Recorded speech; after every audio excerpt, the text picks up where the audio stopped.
All right, we are live with Masks of Nyarlathotep. This is episode 18 in England. We are short one dock this evening, but all the players are here, so we shall carry on. So, where we last left off, you had just been leaving the scoop, and I believe your intention was to go on to the Metropolitan Police Station to look up Inspector Barrington, and then Natalia has a tentative dinner date later afterwards. Ooh. And then beyond that, that's kind of open. H-O-T. Oh yeah. All right. So let's jump into it. Just a little reminder, let's see, we are on Friday the 6th of February.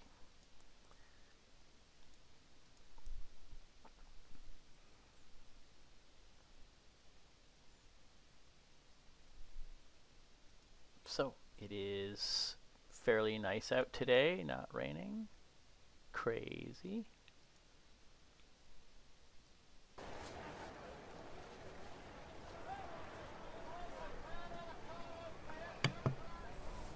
And maybe you're waiting for me, or I'm waiting for you. Are you guys just heading straight over to the police station? The scoop is here. Yeah, I think that we didn't have any reason not to. Are we taking a cab? Let's take a carriage. A carriage? Okay. Thaddeus, would you hail us a carriage? I believe I can do that. Thaddeus would go and try to get down a handsome cab. Okay. We can do that. It's not far. It's down the office. Central office is down in this area down here, so it's really not that far. Actually, I guess you could walk from where you are at the scoop if you wanted to, it being a nice day. Yeah. Okay. On second thought, let's walk. Sure. All right. It's about a 10-minute walk. You have to ask directions a couple times, but it's pretty easy to locate. And let's see. On the way, do you mind if I have a quick conversation? Not at all. I will time you, however. No, just kidding. Okay. Just kidding. Pardon me. I'm not quite sure why we're going to speak to the inspector. Is it about the murders? Yes, he was the original source listed in the article about the Egyptian murders. And I think Mickey implied that he must have spoken to Elias, Jackson Elias. Oh, well, I understand then.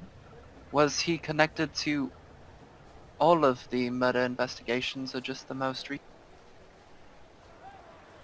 Shelley just shrugs.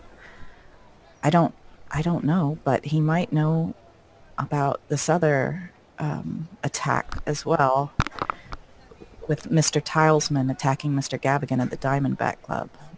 Maybe he knows something about that too, and if there's a connection. Very well. Hopefully we can find out some information. Yes, and if they are the ones investigating, hopefully they won't be complicit to whatever actions that this group is taking in killing people. You're usually a pretty good judge of character, Natalia. I'll be looking to you for, I don't know, a nod on either way, if you get a shady feeling from this guy. I will make sure to keep an eye on him if you would like to lead the line of questioning. All right then. All right. So you arrive outside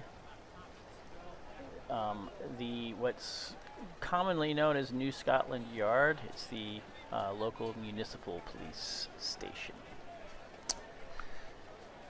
And you can see there there are a couple of bobbies outside conversing, and it seems that the building is open to the public. However, you get a quick sense, and just from your walking around town as well, that the majority of London's police force is just foot-based. They do not really use police cars. In New York, you're used to seeing police cars everywhere, or at least relatively speaking. Yes, and they use whistles. They do not use telephone boxes, and a few of them use bicycles actually to get around town. It's a very different feel. And they are also not armed with firearms. They are armed with nightsticks, and that's it.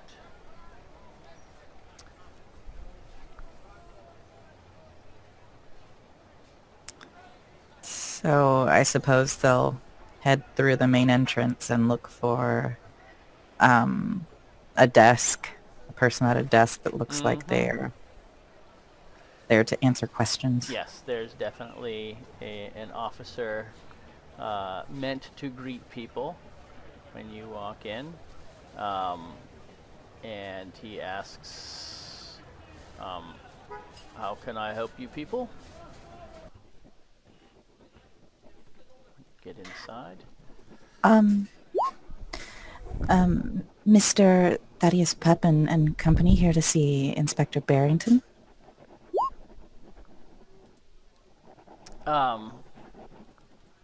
Does Alice say that?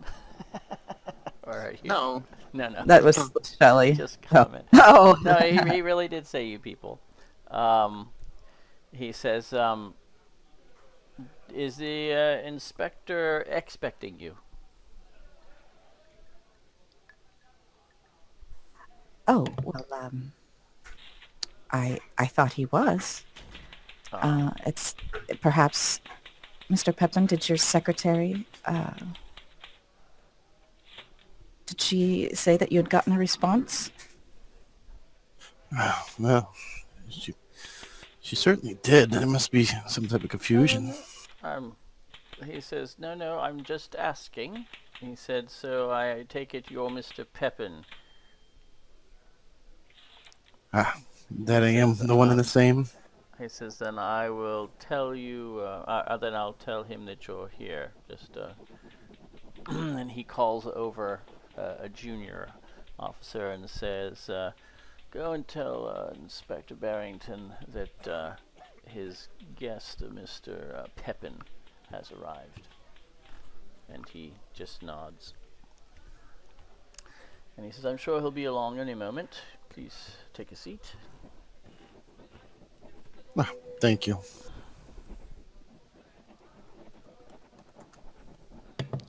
And Natalia goes to sit down on the free seat, just crossing her legs and notebook on her lap. Okay.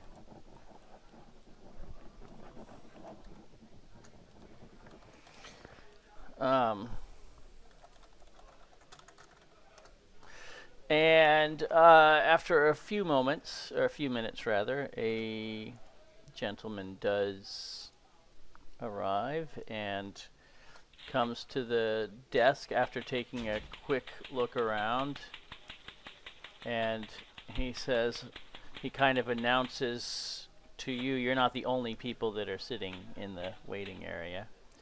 He says, I'm Inspector Barrington. Is there Mr. Pepin here? There it is. Stand up. Yes. I look over at Natalia and Shelly and everyone else. He he strides over and puts his hand out to shake your hand. He says, "I was told we had an appointment, though I must confess I must have misplaced that information. I do It happens all the time. apologize."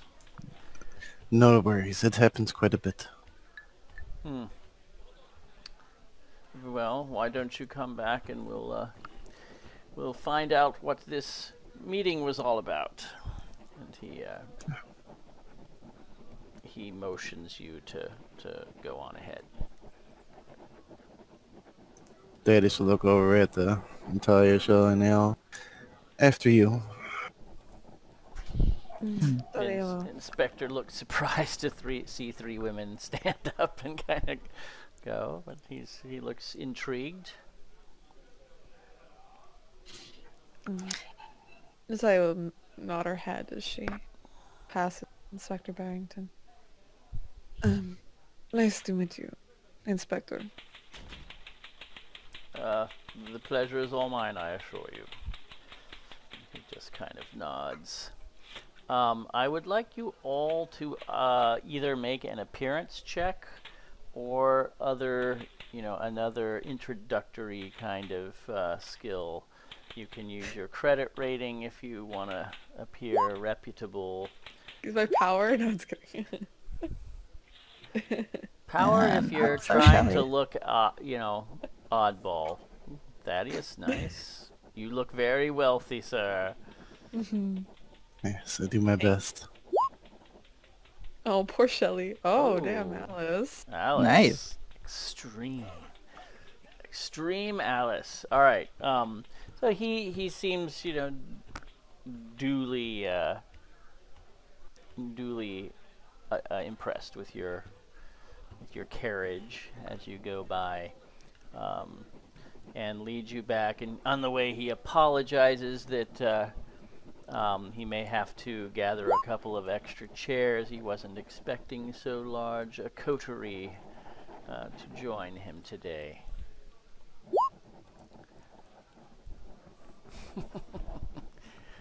So yeah, he gets a junior officer to bring a couple extra chairs over to his desk. He does not have his own private office. He's in a corner of an open room with other officers doing their work. So it makes a little cozy corner for the five of you.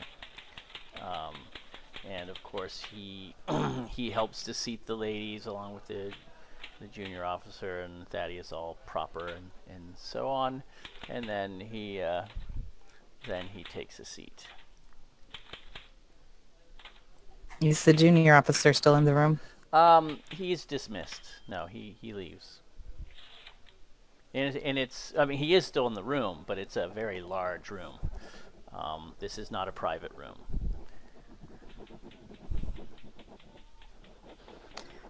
Shelley will reach into her handbag and pull out the newspaper that she had gotten from the library. And at the same time, he's pulling out his little notepad and a pencil to write with. And he says, so Mr. Pepin and I'm Inspector Barrington. Who do I have the pleasure of meeting? I'm Miss Shelley Franken. Pleasure. Miss Alice Hall.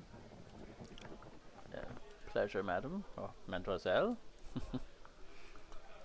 She smiles kind of softly at him. I'm Natalia Vaskovia. And he nods. He says, if my ears do not deceive me, you have quite an interesting little international gathering here. He says, are you here to report some crime or disturbance? No. Actually, we were hoping, as you were listed as the source on this, and she points to the story and hands the newspaper over, that you might be able to enlighten us with some more details.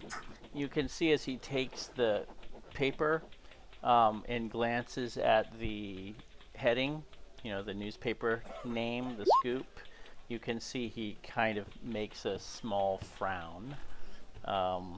And then as you kind of point out the article to him, because he's kind of looking around like he's trying to figure out which article you wanted him to look at, so you kind of have to point it out. And he settles on that and takes a minute to read. And says, yes, well, that would be me. And he hands the newspaper back. He says, you have some information about the so-called Egyptian murders?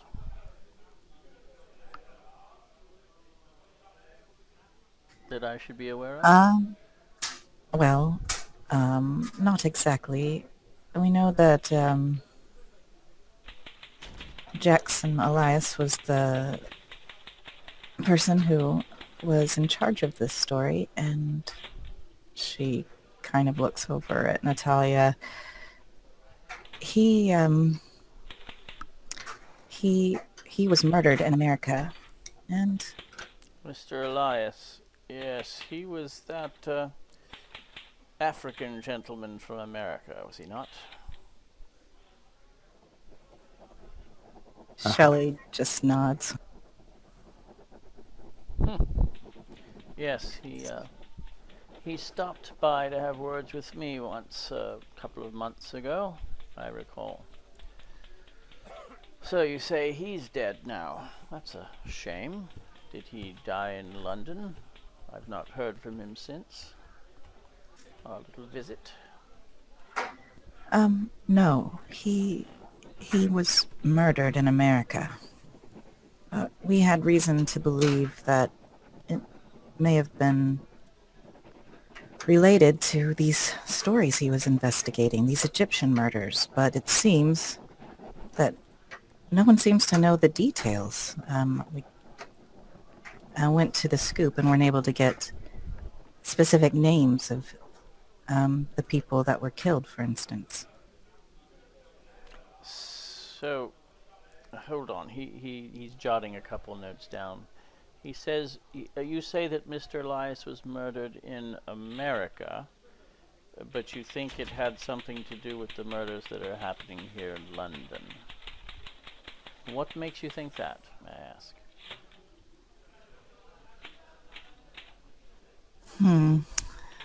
Well, these are called the Egyptian murders, correct? There are Egyptians being killed? I don't call them that, but that is what the papers like The Scoop have dubbed it, so as far as the public is concerned, yes. I'm sorry, I should have said public are concerned. I have to remember my British. As he says, as far as the public are concerned, that is they are the Egyptian murders, so but yes, the majority of the victims were of Egyptian or North African origins, yes. Well, I don't know the details, but I know that he had been following up on a lead that took him to to the States, to the colonies, and we don't call them the colonies anymore. and well, the nature of his murder seemed to be quite unusual, quite similar, in fact, to these Egyptian murders as described. Really? Can you provide me with details, if you wouldn't mind?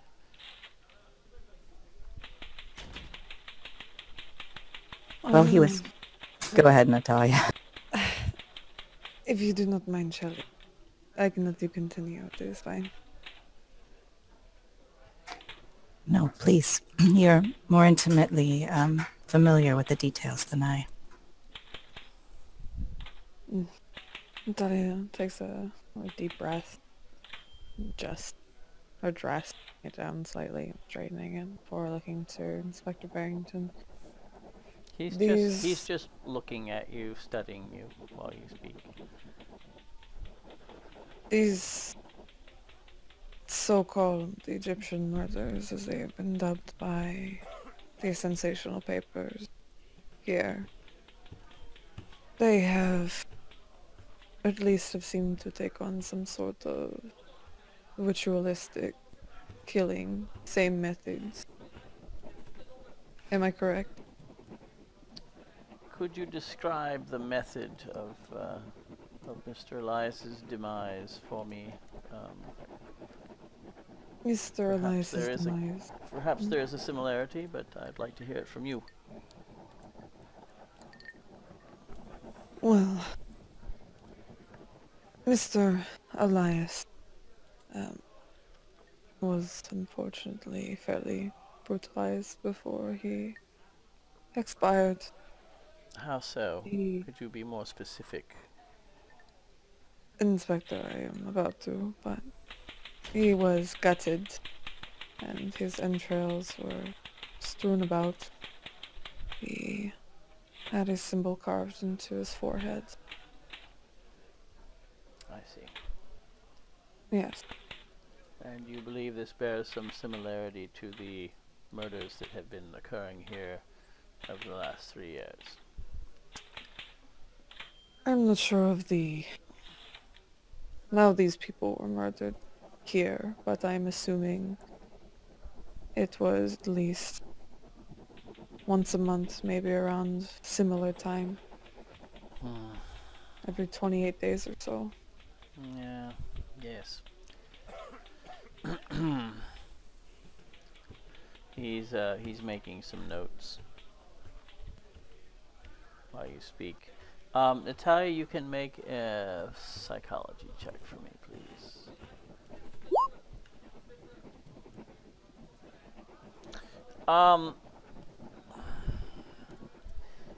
As you described it, he is trying to keep his face, neutral, but at the beginning you saw there was this little flicker of interest, and as you described it, you could see he was disappointed or less interested as he's writing his notes. And Natalia kind of frowns as he's writing his notes. I apologize that the description of our compatriot's murder was not more exciting, Inspector. Exciting. He looks up. It's a curious way to describe it. What do you mean? You seem disappointed. Well, you suggested that perhaps there was a connection between who I presume is a close friend of yours, Mr. Elias, and the murders that have been occurring here. But from your description, it does not sound like they're related at all, actually. Well, it would help, Inspector, if you at least gave us some sort of information on what exactly has been happening to these Egyptian people. He smiles with a smile you read as a kind of apologetic smile, and he says, "I'm afraid it's not our policy to reveal details of ongoing cases to the public, madam." Mr. Detective, if I may interrupt you. Well, you may not see the connection with our friend dying and the happenings in New York has brought us here. Perhaps if we can just appeal to your sense of justice, that maybe we might be able to help you in some way, even if it's not helping what we are here for.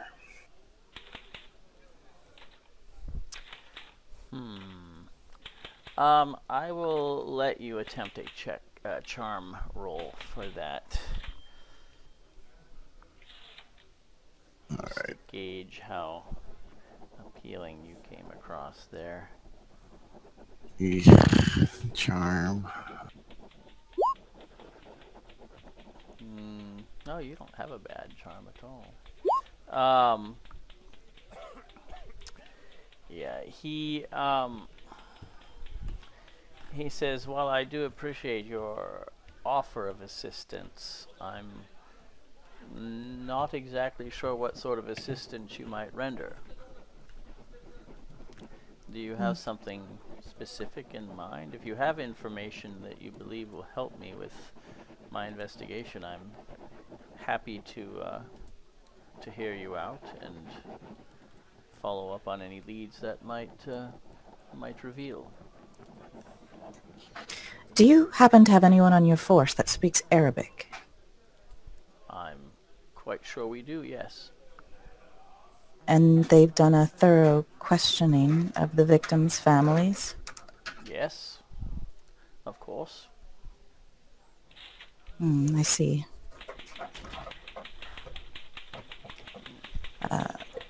My associate Alice, Miss Hall, is also quite an expert in that field, and not only an expert in language, but culture. I see. And being a woman, I suspect that she could get some members of the family to speak to her, the feminine kind, that perhaps would not want to speak to a male officer. You can try a charm roll with a bonus die.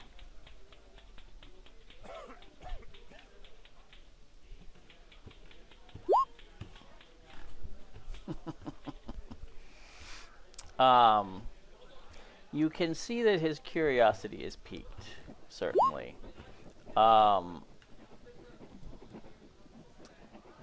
You can tell he's kind of thinking for a minute and looking at Alice and you, and you can almost hear the little wheels turning in his head.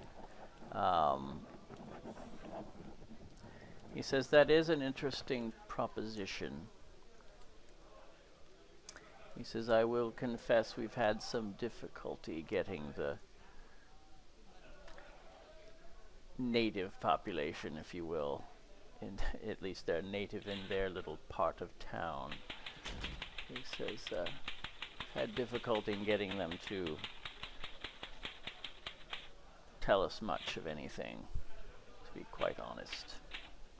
I'm sure that they might have some suspicion that, authority figures don't really care that much about them. Whether that's true or not, I'm sure it's not.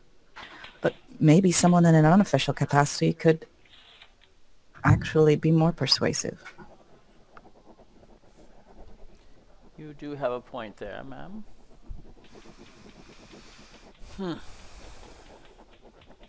And he turns to Alice and he said, "And you would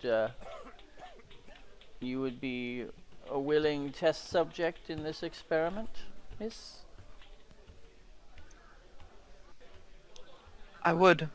I'm also quite the capable Egyptologist. Would you be more than happy to review the details of your case?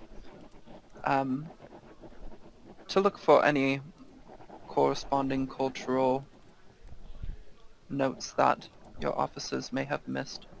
He says, "I suppose 2 heads are better than 1, as far as that goes. I do have a resident expert Egyptologist who's been advising me as need be.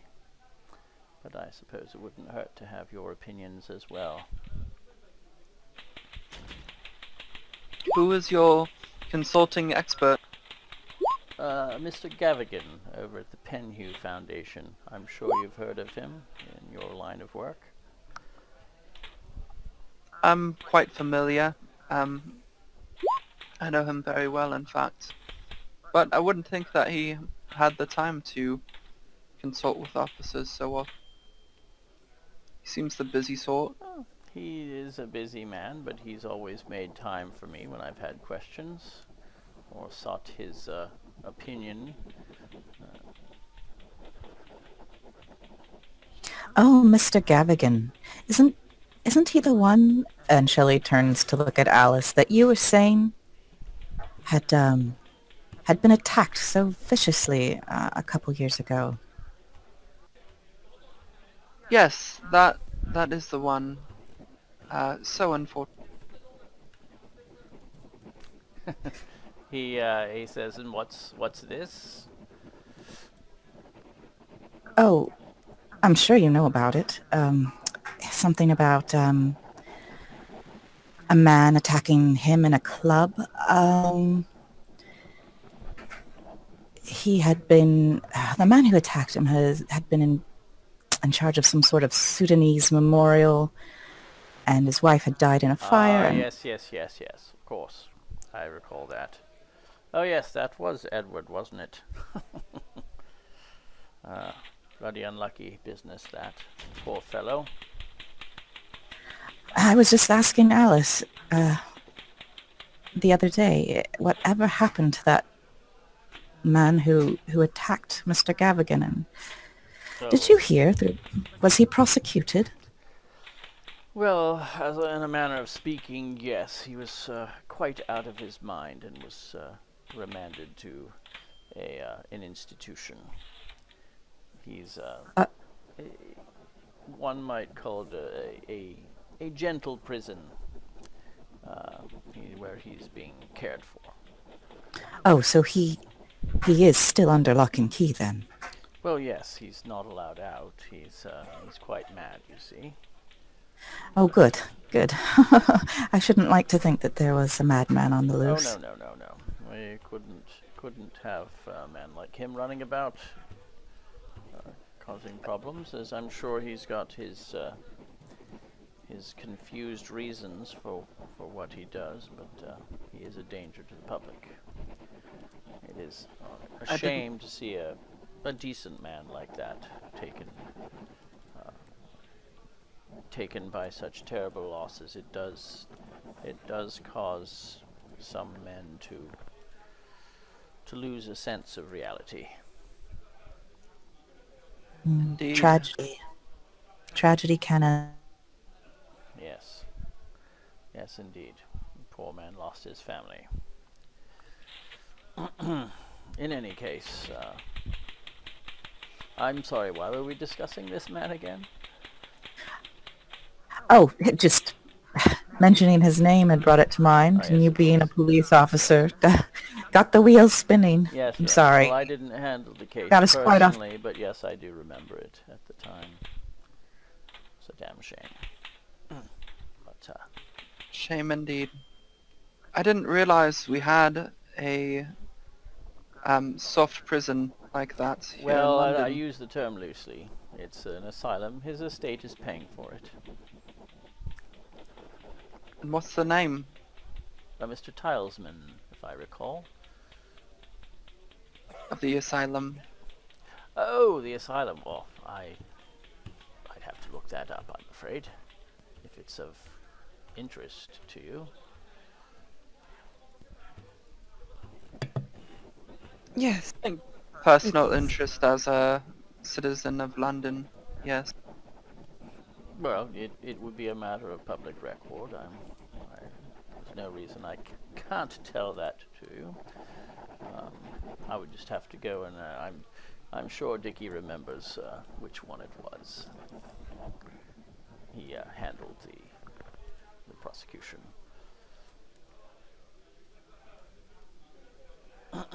Officer Dickey? Yes. Well, I call him Dickie. His name's Richard. I'll ask him about it. That's very kind. Thank you. He calls the junior officer over again and says, go ask Richard if he remembers the name of the institution that Tilesman chap was placed in. And the junior officer goes.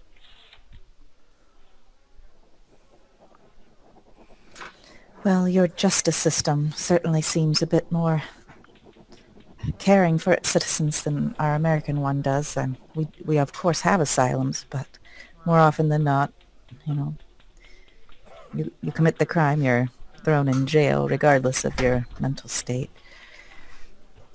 He kind of seems to stiffen with pride a little bit when you say that. You can see you please him, and he kind of straightens the ends of his mustache just a little bit in an unconscious gesture.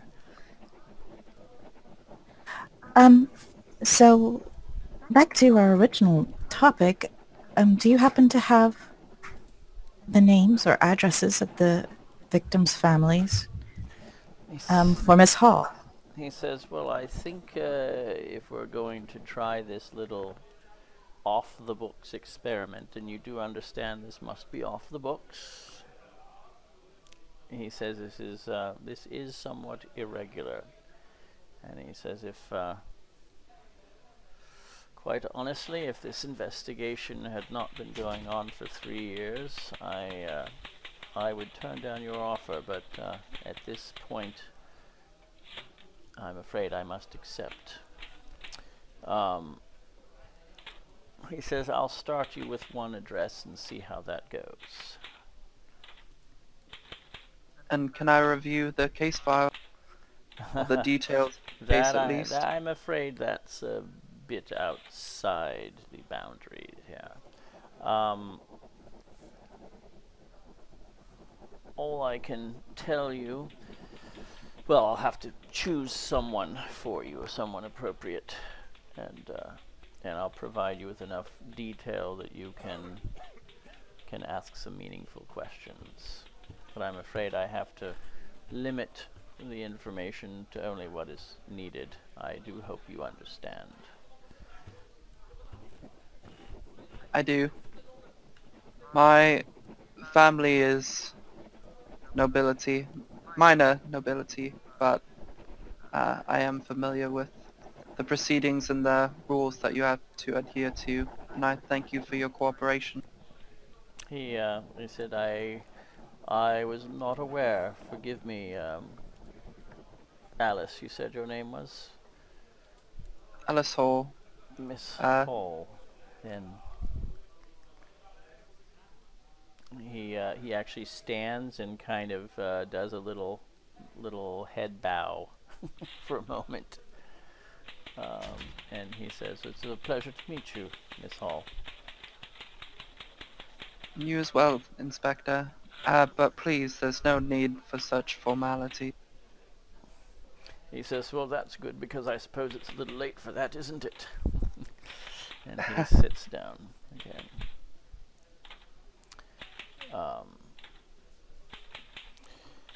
And he scribbles a couple of notes on his notepad again, and he says, all right.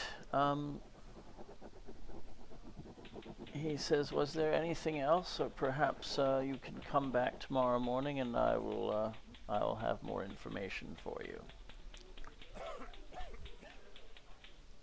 I believe that would be perfect. Very well. We'll do what we can to meet with this woman and see what information we can get for you. Very good. The junior officer comes back and whispers something in his ear. And he says, there's no need to whisper. He says, it's the Malbray Asylum, you say? Yes, the Malbray Asylum. He says that's... And where is that located? Oh, I'm afraid that's up in Yorkshire. Pleasant country up there.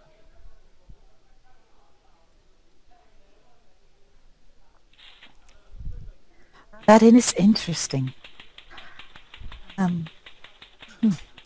Well, do we have any more questions? I hate to take up the inspector's time. I'm sure he has important things to be doing. Yes, just One more, please. Inspector, I'm assuming that you've connected the murders to the new moon. He looks like he wants to say something and stops himself. He says, is there some significance you wish to point out? And he looks like he's ready to write with his pencil. Well, I assumed you made the connection as... Well, the murders in America happened also on the new moon. He thinks for a moment and he says, I suppose there's no... He says, I suppose you could work it out for yourself if you wanted to. He said, these murders really didn't follow any corresponding to the phases of the moon, I'm afraid. He says, I looked at all angles of that to see if there were any significances of dates, periods, time of year, time of week, time of month. I found no particular pattern. That is interesting. Unexpected. He says, Yes. I can imagine I perhaps am disappointing you in some way, but I think this idea that your friend's death had something to do with the murders happening here seems a bit perhaps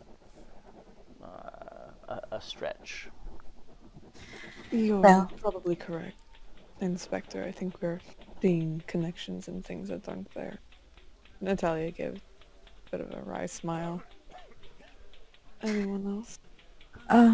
No, he may be right, but nevertheless, we're here, and the least we can do is try to help while we are here. So we thank you for that opportunity.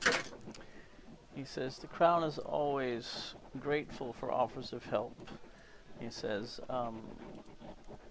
I would remind you that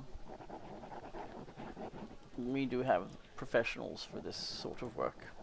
But I do appreciate your kind offer, and I do believe that perhaps, Miss Hall, you may have some good fortune where we have failed. So I do hope that is the case, at least. I believe it will be, but we'll find out soon enough. Good. Tomorrow morning then? That's Tomorrow morning it is. Shall we say 10? Alice is gonna look over towards Thaddeus. Yes, that sounds good to me. Very well. He rises.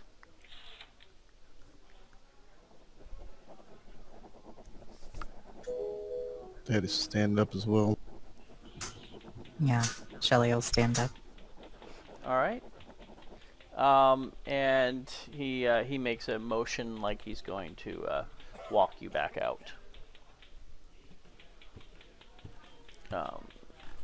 He seems to position himself next to Alice on the way out.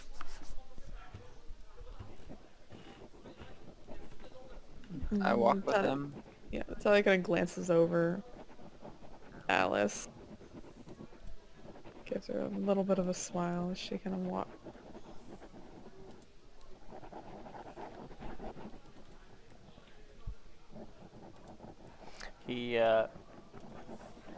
He says, I do hope you will enjoy the fine weather we're having today. I'm sure you're as surprised as I am to see it. Yes, it's been so gloomy as of late. It's nice to have a... Indeed. And he says, well, you've certainly brightened my day. It's not often that someone of such high standing comes to visit me. And he clearly kind of has his hand sort of positioned to take yours if you'll let him. Yeah. He gives it a little, a little peck, little polite, brush, and bends over and wishes you a good day, and then he wishes all the rest of you a good day. To you too. Thank you again, Inspector. Thank you. I'm happy to help brighten the moods of any day, or brighten the moods of any of our officers that work so tirelessly for our city. He clearly is pleased with that, and just kind of nods, and he says, well, I thank you for noticing, madam. And then just kind of gives one final sort of nod to you all, and then closes the door behind you.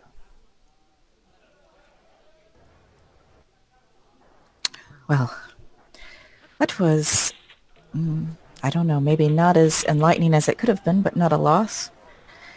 I hope you don't mind my offering your services, Miss Hall. I was kind of grasping at straws. Not at all. I welcome the opportunity to prove myself to the rest of you and to prove useful in some manner of this research.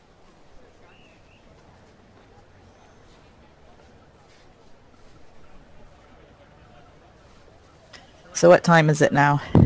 I would say it's about 2. I think I was supposed to go back to the scoop. Mm. At this point. For tea, was it? Tea is usually, what, 3 or 4? I think you're good. Yeah, you're still fine. Oh, he said 2. Yeah. I bet he'll wait. Yes. Let us Okay. get you there as fast as possible. It's not that far. Yeah. I mean, if the rest of you would like to go back to the hotel, I think I can maybe find my way back. I do have a map after all. Should we go back to the hotel, or should we go and try to speak with some of the local Egyptian Oh, population? that's a good idea. Well, what do we know? I mean, do we even know that part of town? Probably you do, being an Egyptologist. Yes. I'm you familiar. Certainly would know where the Egyptian section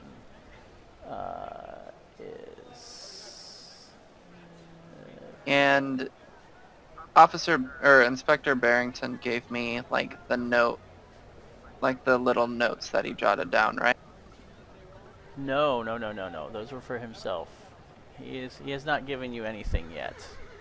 That's what Right. That's what he's doing tomorrow. Oh, okay. He'll give you some information tomorrow about that. We may want to make it all part of one trip. Wait until we have the specific name. What do you think? So, the Egyptians tend to live in Soho, which is to the west of where you are now.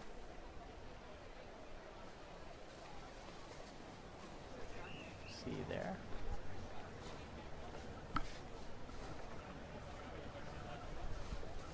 Got it.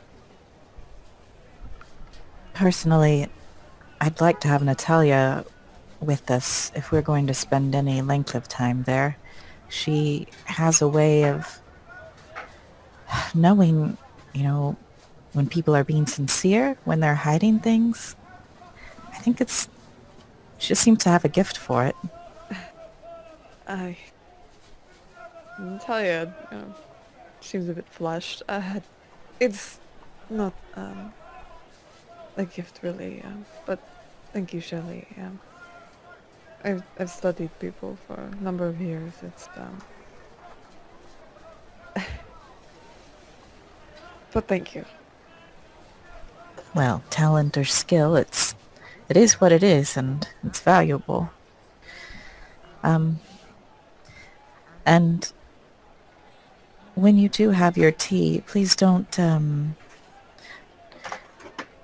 I think we spoke a little earlier about the idea that we might find someone to tail us, someone reliable, in case we really are being watched or followed. If you end up thinking this Mr. Jones is someone that we can trust, maybe he'd be a good source for that. All right.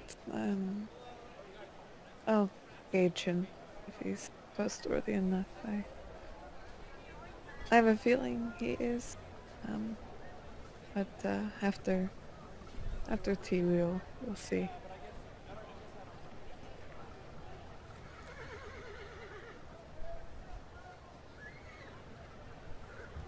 Well, let's drop you off. Sure. Okay. And Ty's walking the direction back to the scoop. All right. You return to the scoop.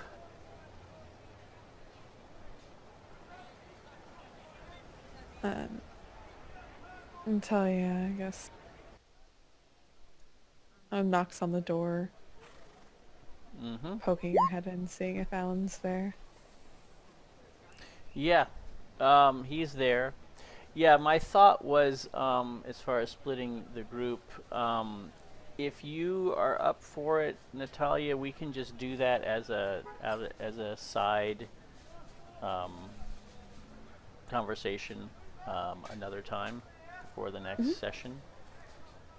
Okay. So we can kind of play that out. I don't know how long that will go on, but instead of, Oh, I'm okay with that. I just meant yeah. I didn't want to have like two completely separate adventures here. Right. One. Yeah, I don't imagine it's going to be a very involved, it's going to be a pleasant little, he's going to take you out for a drink. He actually takes you to a pub.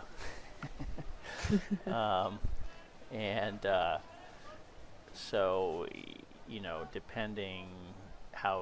depending on how well you want it to go, he seems quite happy to go along with, he's only got about an hour before he's got to get back, but he'll go over that if you guys are having a nice time and good conversation, he will forget he needs to leave.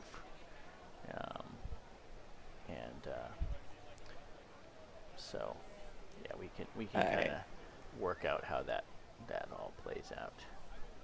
Sounds good.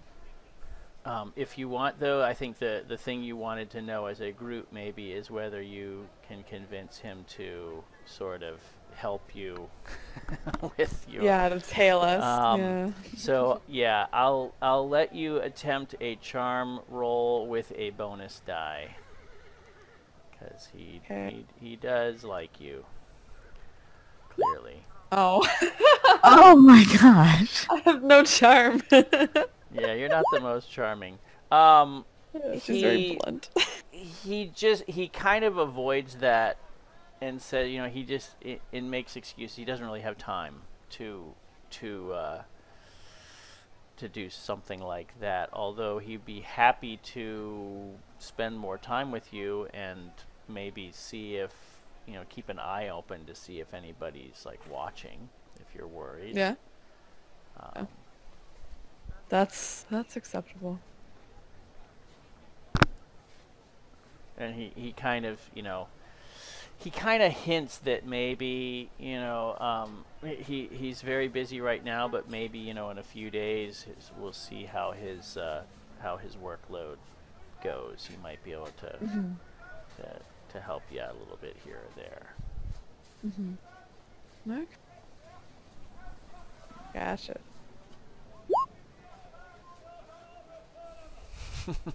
Yes, indeed. All right. So yeah, that's about a little over an hour, we'll say. So um, by 4, you all can meet up again. What were you guys gonna do in the meantime? Maybe just get some food and. I think we'll maybe stop at some place and have high tea somewhere close by. Okay.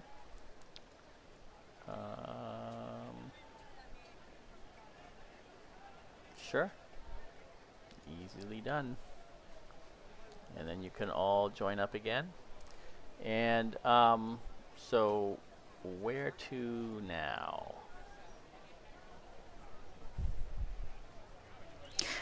While we were having tea, I wanted to find out how far Yorkshire is from here. Oh. Let's see. How long would it take by train?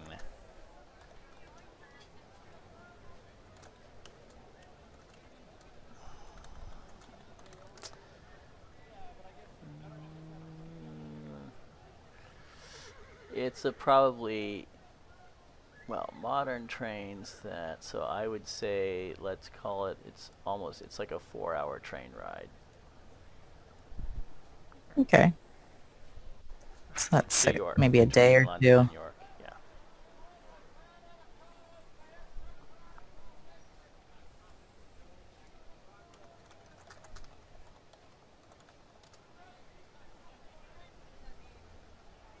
Well, I don't know. What do we want to do for the rest of the day?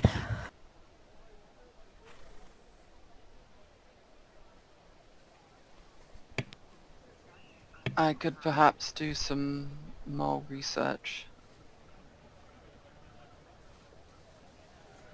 Yes, research would be nice. Perhaps maybe get some food, have some drinks.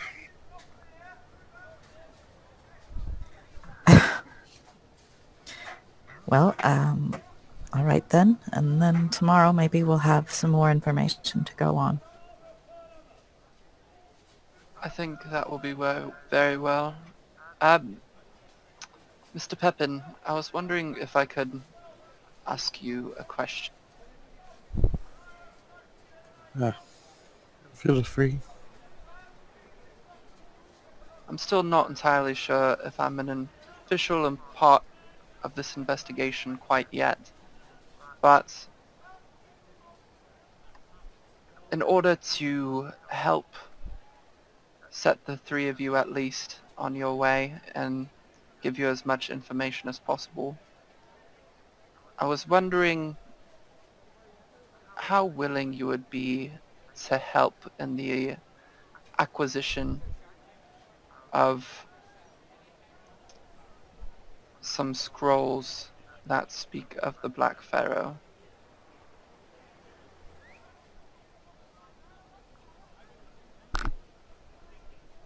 Did I hear you correctly? You said you wanted help to get the scrolls of the Black Pharaoh? Well, there are some old scrolls that speak of the Black Pharaoh. I've seen them referenced in other works, but I haven't actually been able to read them at all. And I happen to track them down to a collector of sorts here in London. He's actually in Dorchester. Dorchester. Which is also a ways away. Yeah. And I talked him into selling the scrolls to me. However, I couldn't afford the price that he was asking for them. And I'm not entirely sure how financially able you are to assist in this matter, considering the negotiation skills I've seen to save just a few quid, but I was simply curious. Well, how much was he gonna sell you them for? Are they pricey? Are they need some numbers? He was asking for £3,000. £3,000, you say? Do you think that was a firm number? I was able to talk him down over time. It's possible that he could be negotiated with again, but that's all I was able to get him to. Well, if you would like, I wouldn't mind talking to him. See if we come to some agreement. That would be incredibly helpful. I'll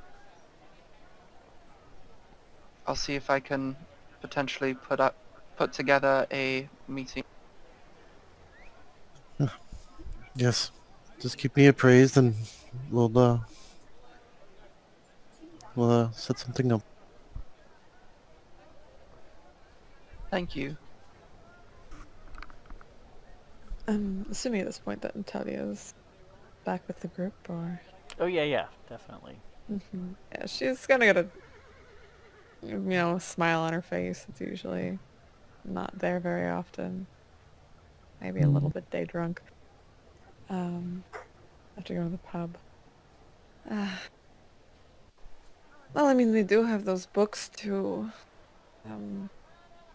Alice might be a help if she reads some of them. What books? Oh. Yes, there are quite a few books to be acquired for quite a bit of money. Wouldn't you say, Thaddeus? Yes, I paid too much money for these books. Oh, I don't think you paid too much money. I think you paid too much money, but they are interesting. They are, nonetheless.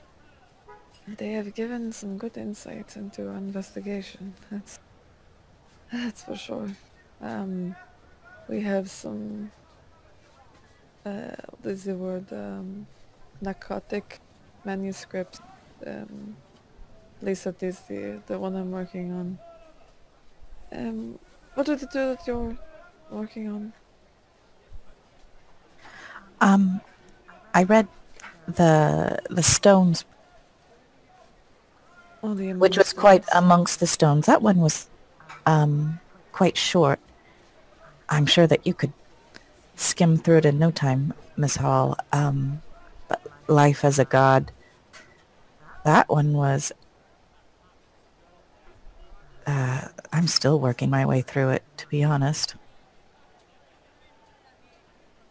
Have I heard of any of these books? Highly unlikely, but give me an occult roll, please.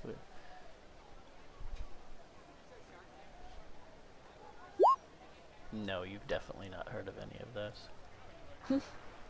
Nah, this one that I'm trying to work through might be of particular interest to you. It was handwritten in 1805. A Brit, Montgomery Crompton, his journey to Egypt.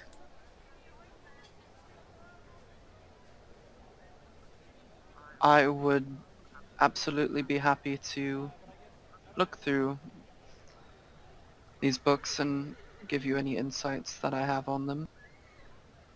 It will take some time. Yes, we had about 2 weeks traveling at sea, and even we couldn't get through all of them. They are very confusing, very detailed, and fairly strange. Yes, that's part of the problem. Having been written by madmen.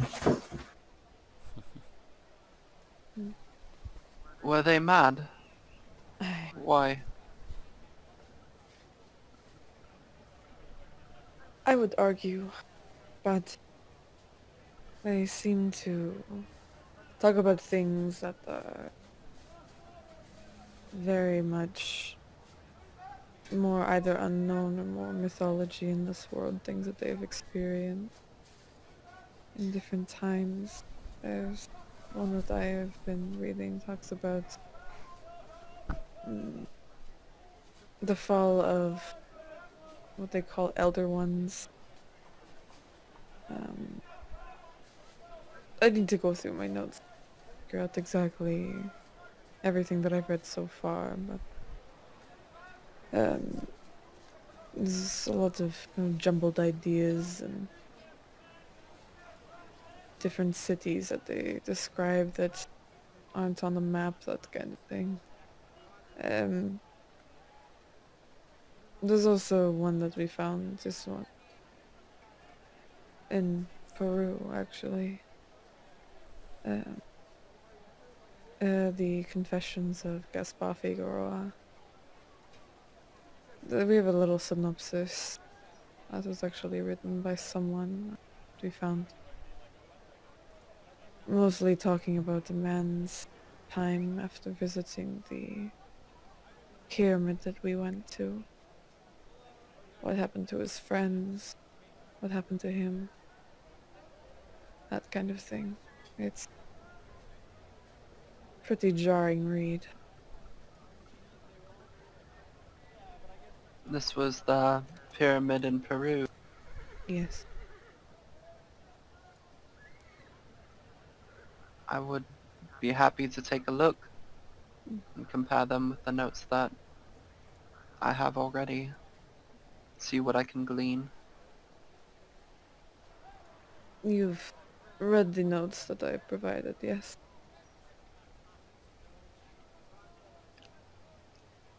I have. I'm still wrapping my head around some of it, but I've read them. It is all true. Everything that went on, you can ask Thaddeus. The majority of the people who went on the expedition are dead or here. Have decided not to continue with us.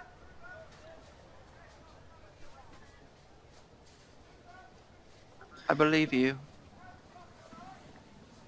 and I trust that this actually happened. It is just a little hard to believe, but I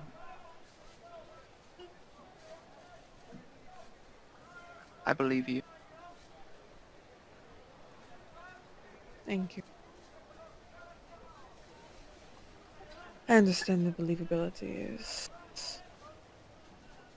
fractured. Trust me, if I had not experienced what we went through, I would highly doubt everything. Is this conversation now happening back at Alice's place or at the hotel or what now? You've kind of been, or are you just out on the street having a conversation? Just wondering. I kind of thought we were at the hotel. Okay. That's fair. Mhm. Just asking.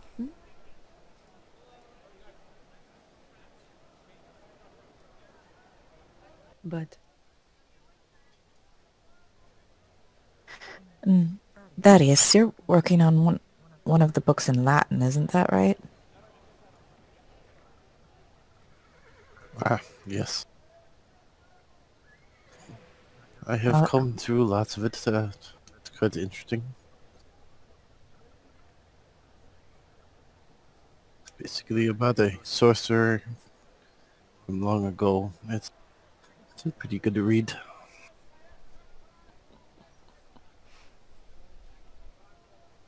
Do you have any Latin, Alice? I don't know any Latin, no. Hmm. I'm only practiced in Arabic, and then I'm trying to learn more about hieroglyphic. Well, that makes sense. I suppose we'll just have to keep relying on Mr. Pepin's efforts. It doesn't look easy.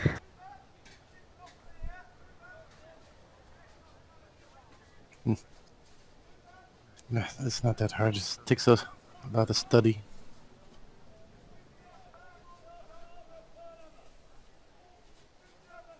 It is understandable.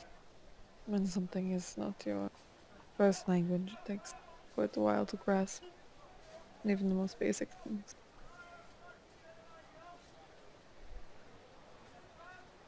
I can't imagine how complicated Latin is.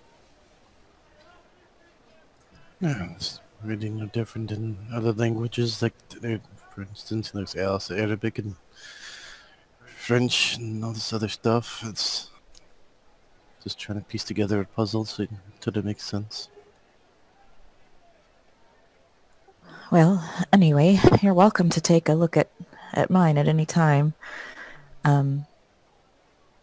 I suppose we don't really have much else planned this evening, other than, as Thaddeus said, some drinks and some food and rest. Maybe we'll have a big day tomorrow. I unfortunately think I'll have to wait until tomorrow to look through the texts. I spent all night awake reading over the Carlisle notes, and I'm afraid I'm quite tired. Oh, that's right. I'd forgotten. You do look tired. Well, perhaps we should call it a day now, and you should get an early start, and then we'll meet here tomorrow again. I think that's a good idea. What time should I meet you all here? 9? If we're meeting with Inspector Barrington at 10. 9 is a good time. Shelley looks at Thaddeus skeptically. Yes, well, if we are to be there at 10, we should be ready by 9 at the very least. You kind of smile. I mean, if we need to haul you out of bed in your previous day clothes, that is, you know we will. That's a good thing I always dress nice then, huh? Yes, but you might think about changing because looking nice and smelling nice do not always equate with you.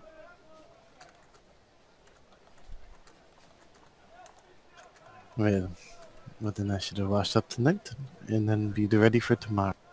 That is a good idea. Put on your sleeping suit. Yes.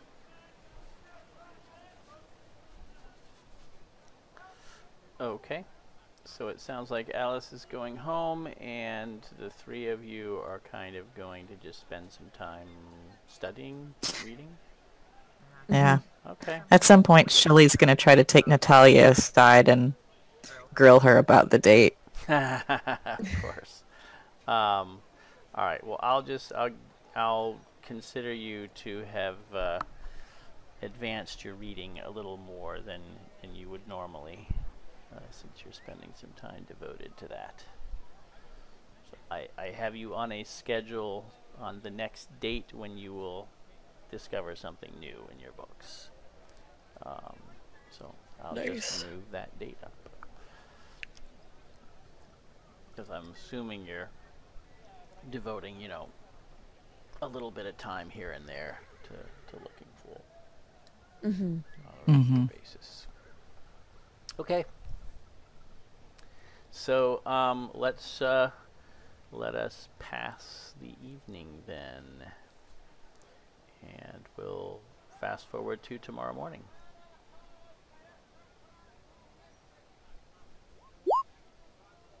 Yeah, Natalia's drinking a lot before going to bed again. Because that's work before.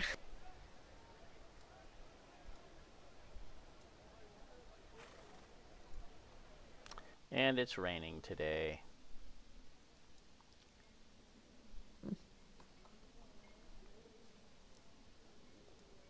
And of course, Natalia's kind of down there around, like, fairly early.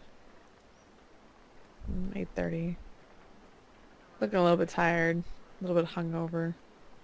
Drinking a lot of water. Shelly will come down next, and I guess give Thaddeus a little bit of time to get down there before we bang on his door. I'll also probably get there about 10 minutes before 9.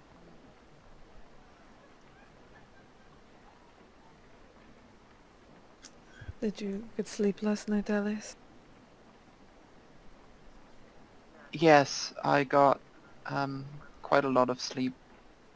However, I'm afraid that I may have to leave you all during the day for a brief period. It seems my uncle is in town and wants to meet me for lunch. Oh. Well, that sounds pleasant. Yes, I hope it will be.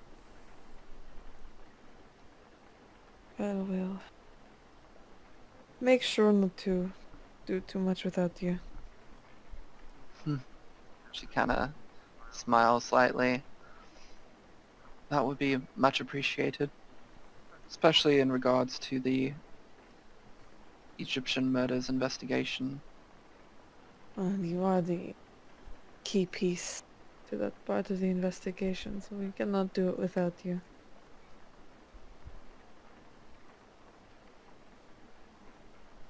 I'll try my best. But yes, I should be able to meet in the early afternoon, perhaps 2. Good. Enjoy your time with your uncle, though. Thank you. If you would like to meet me back at my apartment, I should be able to go from there. I'd rather not explain why I asked my uncle to drop me off at the Rit. Most likely for the best. There might be some questions that might arise that aren't the most appropriate. I am assuming. No, not at all. Is Mr. Pepin going to be joining us? Well, he has a few more minutes before we go and haul him out of his room.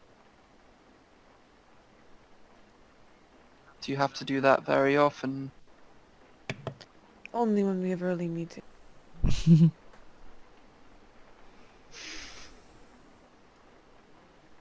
Thaddeus is gonna look around the corner and take out his pocket watch to see what time it is. Kind of mosey over. Well, it's about 9 o'clock. Should we get going to meet the inspector? My goodness, you're up? Ah, yes. That I am, unfortunately. I could use some more sleep, but...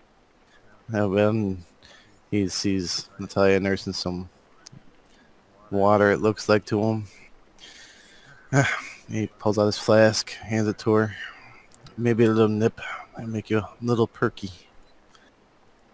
And she takes it without hesitation, knocking some of it back before capping it and giving it back to Thaddeus. Thank you. That's definitely needed. I think your method of sleeping is helping. Yeah, I should definitely hope so. It's been working for me.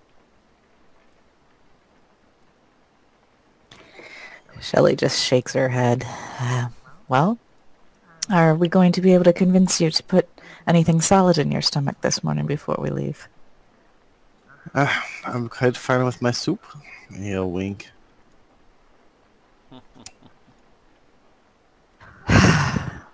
One of these days. All right, well, Alice, are you done with your breakfast? Yes, Thank you very much. Well, let's be off then. Oh, I still have those umbrellas. Oh, good. Going to need them.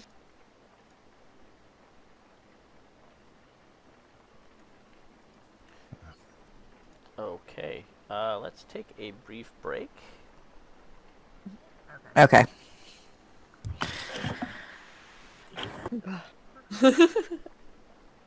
Intermission. Intermission.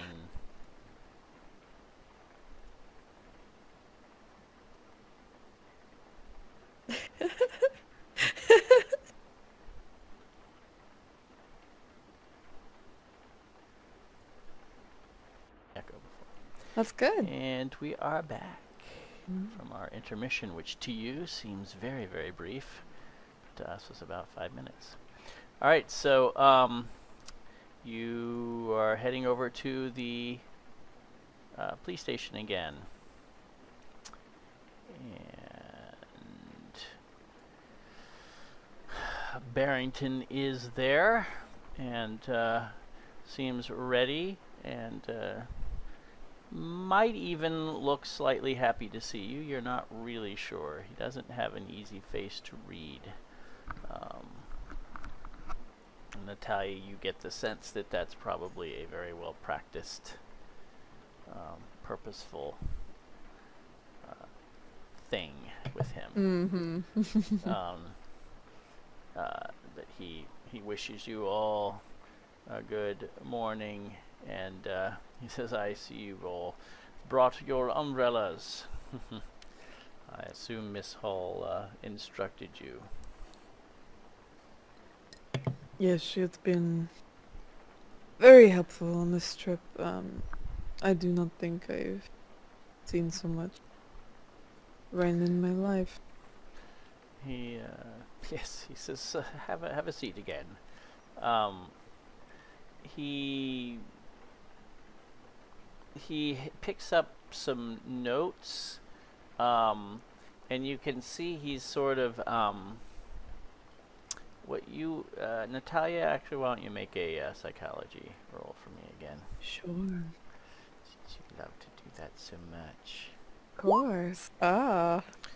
Yeah, your sense is that he's deliberately sort of teasing you with these notes, and he says we didn't really get a chance to talk too much about what brought you to London in the first place. He says, Miss Hall, you're a resident, but you three, I assume, have come from America? He's notably looking at Natalia a little questioningly. Do these questions have anything to do with those notes in your hand? Not directly, no, but I do like to know a little bit more about who I'm working with. Well, I am obviously not originally from America. I have lived there for quite a few years.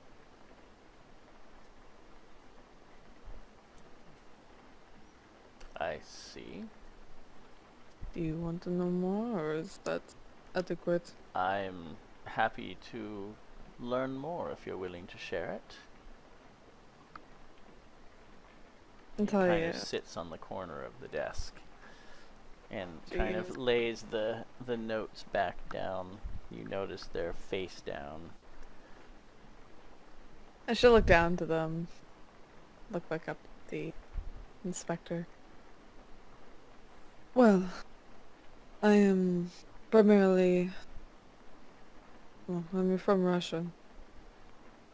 Studied in a few other foreign countries. So I am a psychologist. And came over to America. And why did you leave your homeland, if I may ask? Mostly because the study of psychology was not very big in my country.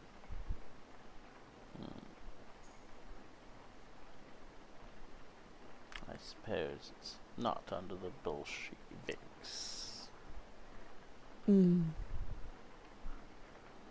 Plus the American people. Interesting to study.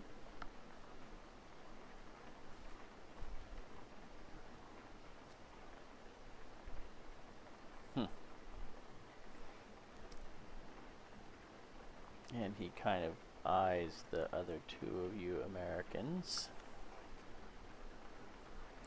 And he says, so, what brings you to London, if I may ask?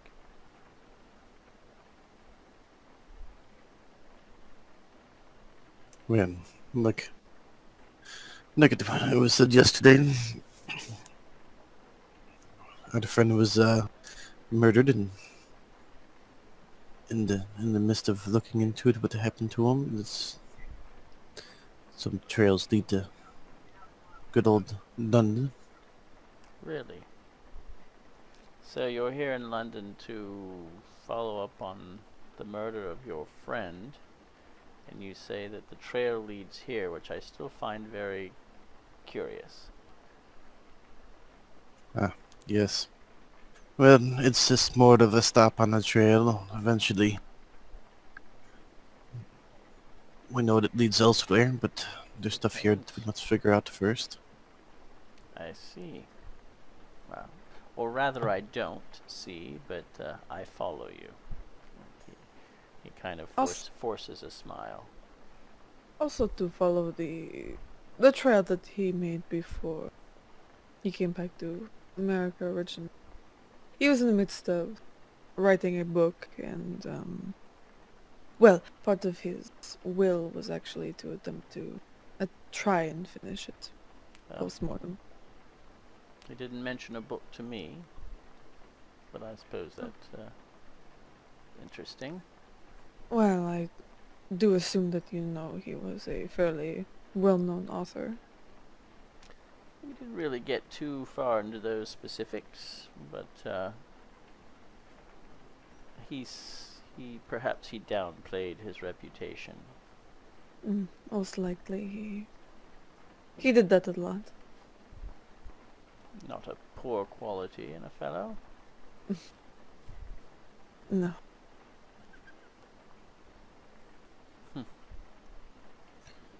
Yes, not at all, but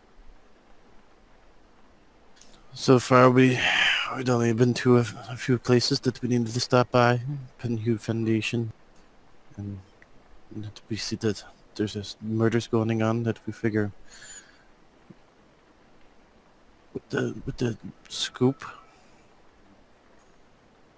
But The Penhue Foundation, you say?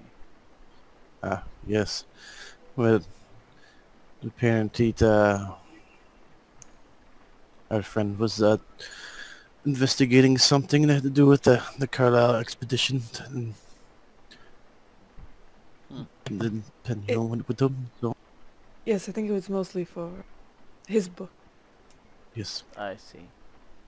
Yes, he didn't really mention anything about expeditions and such. He seemed more keen interest in the murders happening here. Yes, he was always one to follow interesting murders. Oh, I suppose they're interesting if you're into that sort of thing.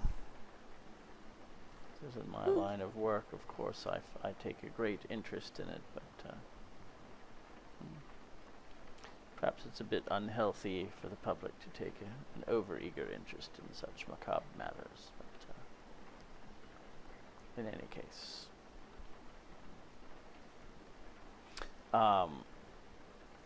what are you looking for, Natalia, with that check, by the way?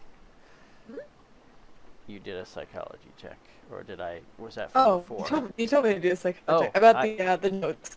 Oh, okay. Yeah. I thought it looked like a new one popped in. All right, never mind. Okay, so he kind of looks at you for a moment, the four of you, and you can see he just kind of tucks it away and and kind of moves on. And he says, well, as promised, I did some thinking who might be your best start. And he says the second most recent murder occurred in Soho, and was an Egyptian man in his 30s, healthy otherwise, as far as we could tell. Our investigation didn't show that he had any particular criminal associations, and he leaves a widow and a small child behind. We had hoped that that might, if she knew anything, that would motivate her to give us assistance, but she offered none. Did not have any specific information to give us, and only speaks Arabic, so I could not directly question her. I thought that might be a good start. See how that goes. Of course. And what was the Egyptian man's name? His name was Nassar Sif. His widow is Habiba.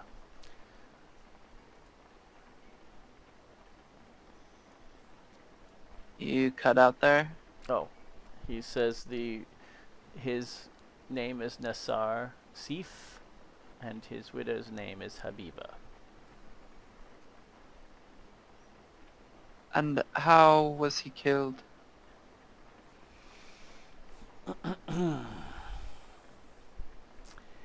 He says all of the murders have happened in similar fashion. He says they have all been beaten rather badly with blunt force. The cause of death is always a puncture wound through the heart.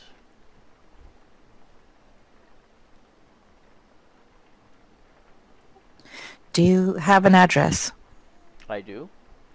It's right here in the notes. And Well, he hands them over. There's not a lot of information there, but there's an address and the names and the brief details that he just gave you. And the date that the murder occurred in November 14th. Those are the notes that he was playing with? Mm-hmm. Mm. Thank you very much for this, Inspector. I will... He says, well, I ought to be thanking you. He says, if anything comes of it, I'll be very grateful.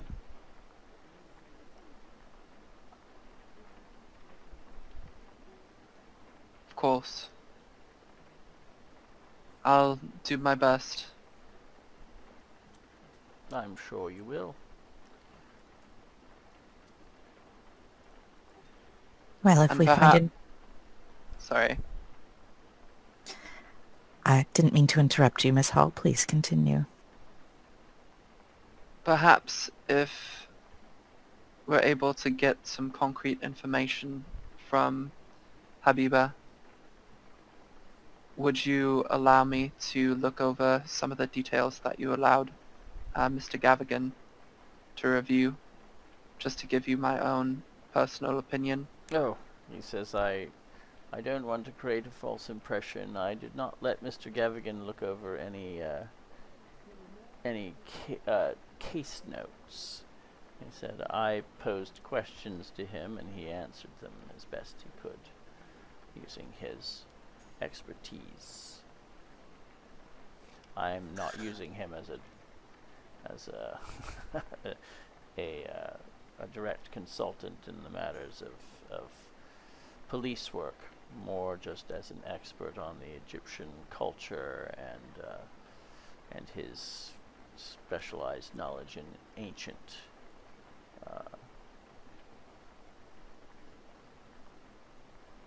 techniques and that sort of thing. It had been suggested to me, in fact, by Mr. Elias that this murder spree is connected to some sort of ancient cult. But unfortunately, Mr. Gavigan set me straight on that point. What sort of questions do you ask Mr. Gavigan? If you don't mind me asking.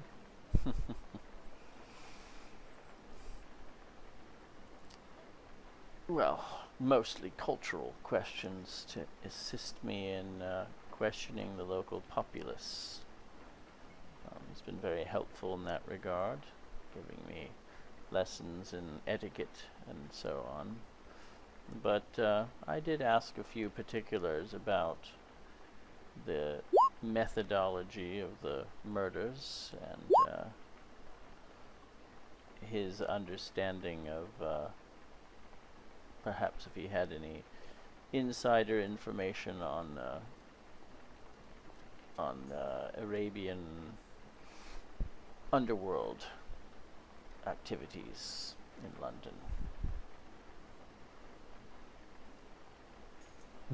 And did that turn up anything? He says, I'm not quite at liberty to say.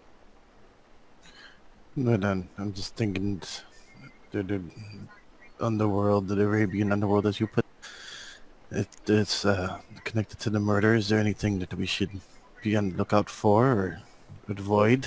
Oh, you're going into what amounts to a foreign neighborhood.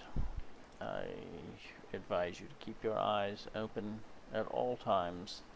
It's not a very wealthy neighborhood in general. You're likely to be accosted by beggars and thieves. I would keep one hand on my pocketbook if I were you, madams. No, I always do. And I'm sure Mr. Gavigan is quite an expert, but he lacks Alice's feminine touch, and perhaps that's what it's going to take. That he certainly does. He smiles.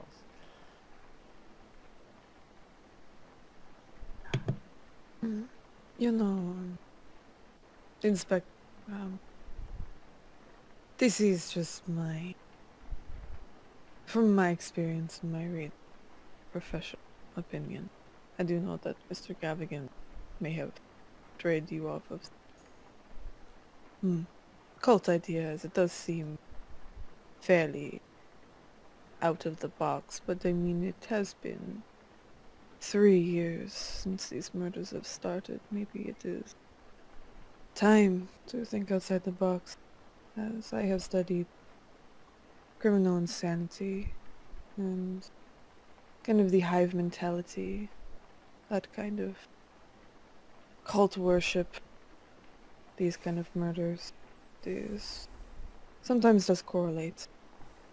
But he nods a little indulgently, and he says, I think cult is perhaps a strong word for what we are dealing with here. He says, I think more like criminal gang is a much more appropriate label to apply. He says, he says, I probably ought not to tell you, but I am rather convinced that this is the work of more than one person. There is reason to believe it's several people.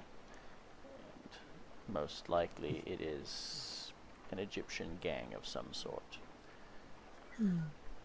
I would keep my eyes open, as I said.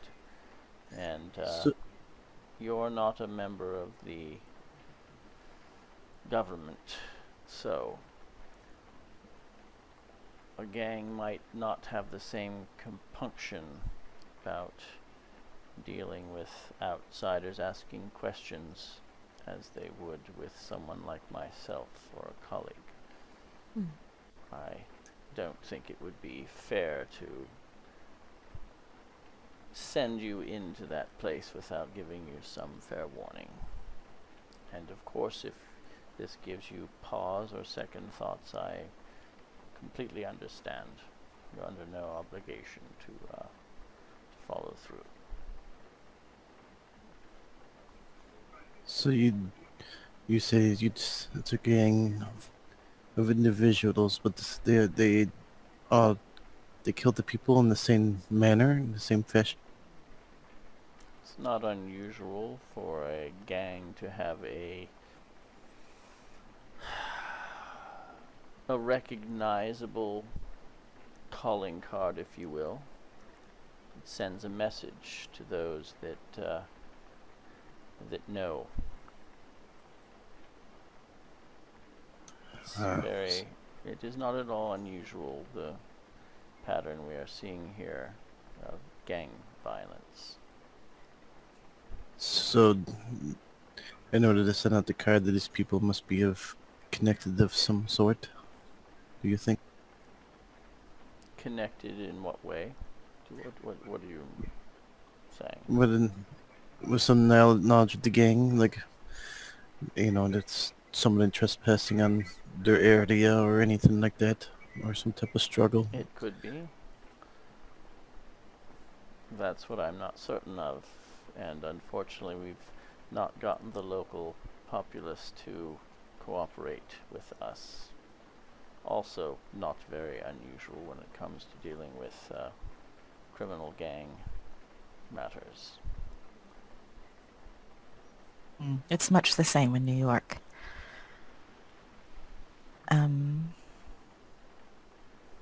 In any case, I've not made any such announcement to the press or to the public in general, so I'm trusting that you are discreet. Of course.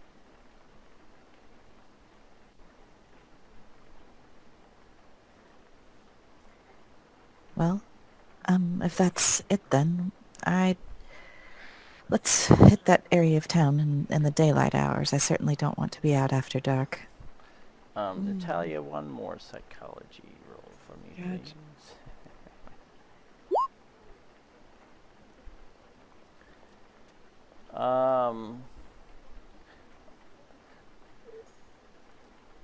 Yeah, you can sense that he's a little uneasy about this whole thing. You catch him a few times looking at Alice with a sort of uncertain look on his face. Natalia kind of smiles a little bit to Inspector Barrington. There's no need to worry, Inspector. We are very capable individuals. We can handle ourselves. I don't doubt that. But he turns to Alice and he says, Miss Hall, I do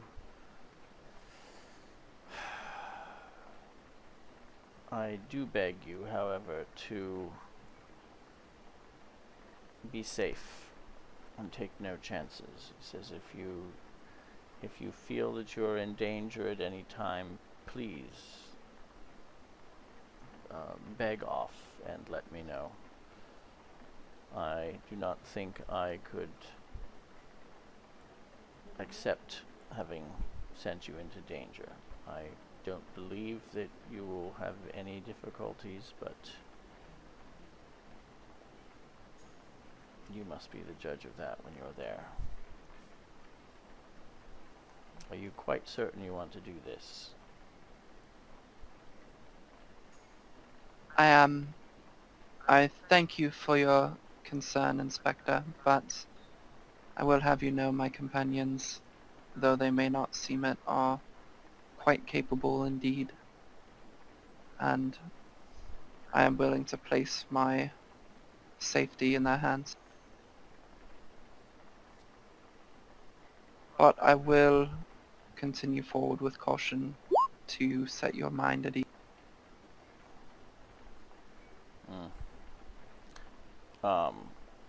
He just nods and says, well, I'm glad to hear it, and then he turns to Thaddeus and he says,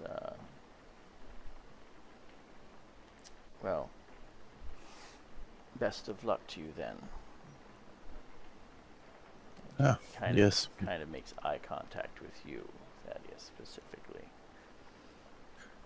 I'm sure me and my friends here would come up with something, hopefully, if there is something to be found. They have quite the minds.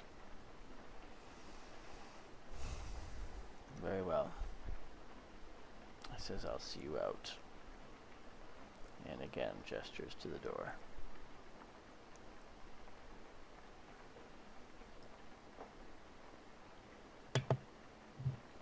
Yes, everyone. Follow. Okay. And you are back outside in the rain, the delightful rain. Well, I suppose this time we are going to need a cab of some sort. It's a bit of a drive to Soho. Yes, do not want to walk. Though, Alice, it looks like someone else will be asking you to tea at some point. The inspector seems very taken with you. I apologize. I did not get that. I did not get that from him at all. His admiration is barely disguised, Miss Hall. Perhaps you spend too much time with your nose in books.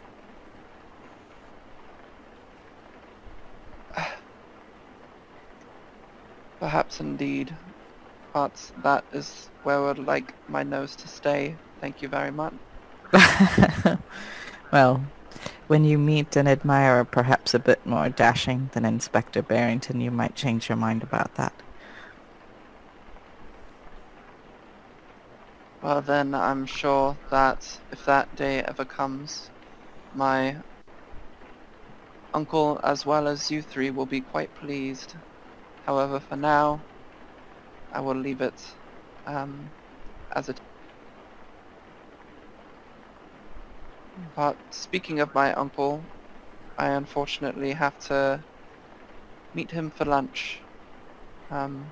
So I must bid you adieu before we go to Soho, so that I can see to that.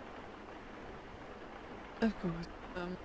We can most likely find a nice cafe or something while you enjoy lunch. And then we'll meet you in a couple hours back at your apartment. Head to Soho from there. Thank you. I will see you there around 2. 2 o'clock. We can do that. Yes. Okay. Alice, we can do, just like with Natalia, we can do your lunch meeting with your uncle. Yeah, with your uncle, outside of the game. There's no emergency or any such thing, but there is some conversation that may be of interest. Okay. No, we have to do it right now. I'm just kidding. Wow, my of course. date. Alice takes charge. Yeah. We'll do that.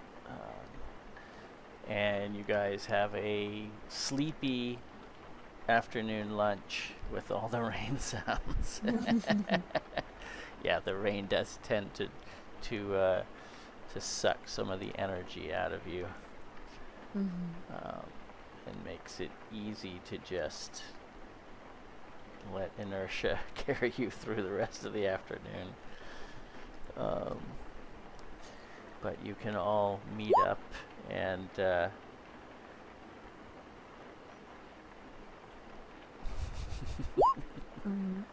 Natalia, before they kind of head out, she's gonna go back to the hotel and she's actually gonna hide her notes and everything kind of underneath her mattress, just leaving them behind to not bring them to Soho.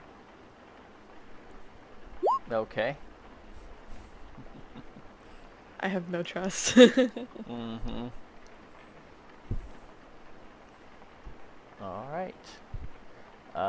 Then you can all gather together and head over to Soho. One thing Shelley's going to do before they head to Soho is she's going to, wherever they stop to eat, she's going to pick up some sweets at a shop before they head over there.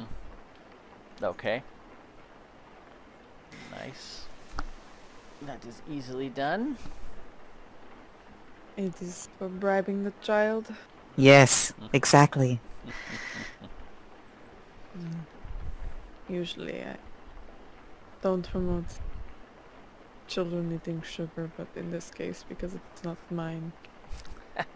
It's not hers. He doesn't care. Okay. Thaddeus, make a luck check for me, please.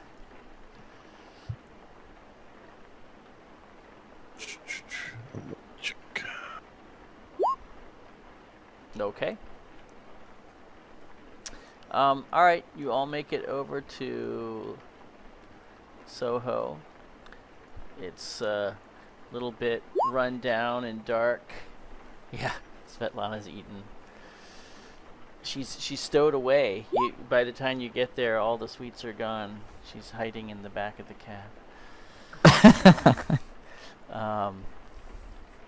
Yeah, so you make it to Soho, and with a little, the cabbie can take you close to the address, but it's kind of a run-down apartment area, so you have to do a little bit of poking to find it. There are not many people on the streets. It looks, it would look like an ordinary London neighborhood, except that there are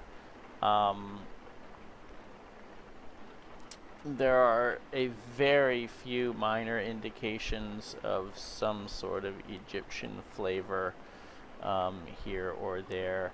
Alice, you're the one mostly that notices little Arabic trinkets and Muslim religious paraphernalia. Probably different cooking smells. Yes, it smells a little different here as well. But the rain is masking a lot of that too. But you managed to find the apartment without any real trouble, or getting into any real trouble. I think we'd better follow your lead on this, Alice. If there's anything that we're doing that's offensive, please clue us in. Please just follow my lead. As far as the inspector said, she doesn't know any English, so I'll just be communicating in Arabic, and if I need your help on anything, I will ask. Okay, Alice, Okay. why don't you make an Arabic roll for me to kind of give a general indication of your ability to communicate and how culturally, appropriate you are through your visit. Okay. Might be one to push. Mm-hmm. What does that mean? You can, if the situation makes sense, I can allow you to push a roll if you fail, which basically means you get to roll a second time, and if you succeed, you're okay. But if you fail, then the consequences are worse or possibly much worse than if you had just failed. And you have to kind of describe what it is you're doing to push, like justify the push somehow. So yeah, you can really blow it if you push a roll. Yeah. So that's, you know, it makes it interesting, a little bit of if it's important enough and you're willing to risk backlash. But go ahead. It may be a moot point if you do well. I didn't do well. You did not. Would you like to push the roll and try? This would indicate to me that you kind of make some slight cultural goofs, just because you're not intimately aware of every Arabic and Muslim kind of custom and formality and all that. If you push and fail, then you'll do something truly offensive.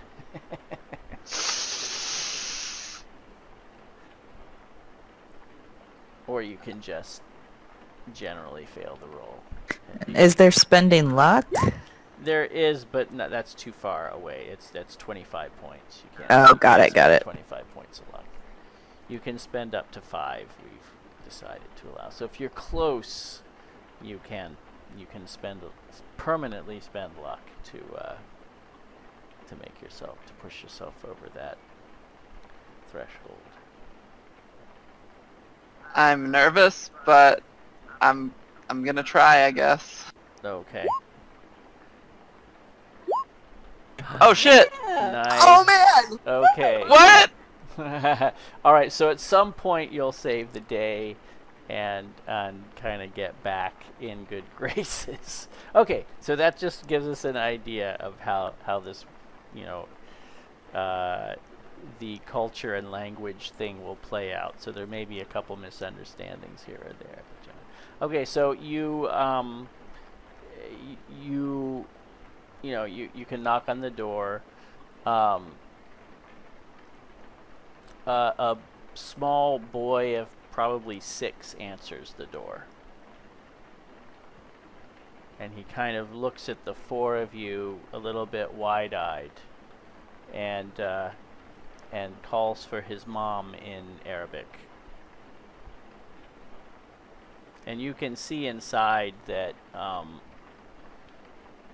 that they live in pretty bad poverty. There's like a little wood stove, and sleeping mats, and like a small rickety table, and you know their little, they have like a little, what do you call it, like a cooking pan for making like bread and that sort of thing, the unleavened bread, things like that. Yeah. So very, very simple. And you can see that this woman kind of rises from a mat where she was either taking a nap or just lying down. And she's a surprisingly attractive woman for the state that they live in.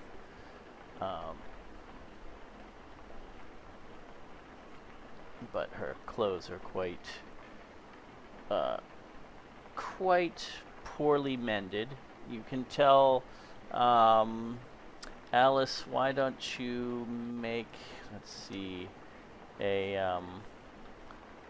a spot hidden check for me. Oh, very nice.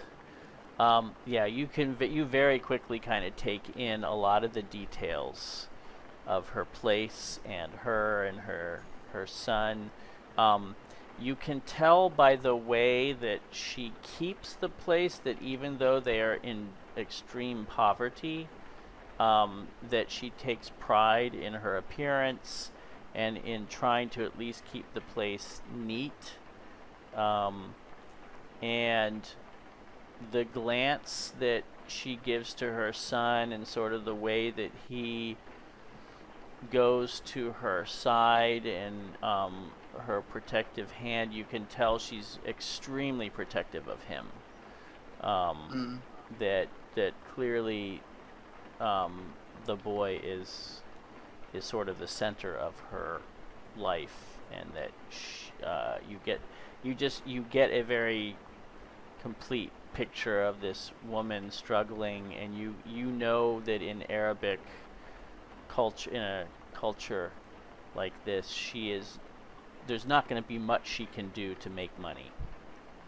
So she is either selling herself, or she's doing small, crafts and things like that to try to get by, but that she would have to be begging. Like she's got to be getting help from somebody, or else she would, she would be out on the street. Yeah. And she she motions you inside. She looks very curious and cautious, but she's kind of obligated to invite you inside by custom. So she steps back from the door and motions you all to come in. Yeah, I thank her in Arabic as we enter. Hello, how are you doing? My name is you would Alice probably greet her with an Arabic greeting. I think I forget what it is. The Assalamu alaikum or something. Exactly, and she would greet you back. So actually, that would be your first mistake, right? That you forgot to do that. You sort of were overwhelmed with the situation, and I didn't know we were getting that detailed in Arabic. Oh no, I'm just saying that you initially failed your role. So I'm just saying that you just kind of got off on that little wrong, it wasn't quite proper. And you sort of saw she just says, do come in. She says, you are welcome in my home. She looks very curious at the three of you. Not necessarily afraid, but certainly confused of what you would be doing here. Yeah, for sure. Shelly, you can do a spot hidden check for me, since you're looking around. Everything looks okay to you. You do see one man in a like a faded white tank top shirt. Large man, kind of sitting in a peering out a window across the street, smoking what you're imagining to be a pretty foul cigarette. Does he look Arabic, or does he yes, look... he looks Arabic, and he is definitely glaring at the four of you. He's not making any particular moves or anything, he's just staring. Okay. On the way in, whoever I'm next to, Natalia or Thaddeus, I'll kind of whisper, there's a man across the street giving us the evil eye. Well, best be careful. Yes. You never know who's watching us.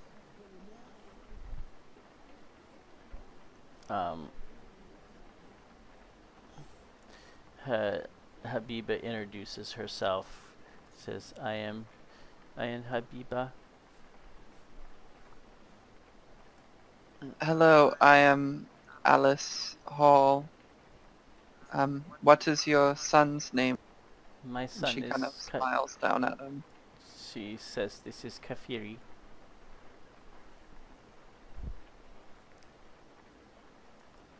Are you and your son hungry? Do you need food?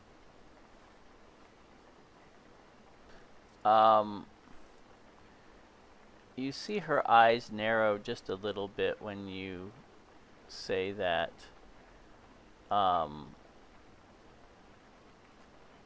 She says, I have food.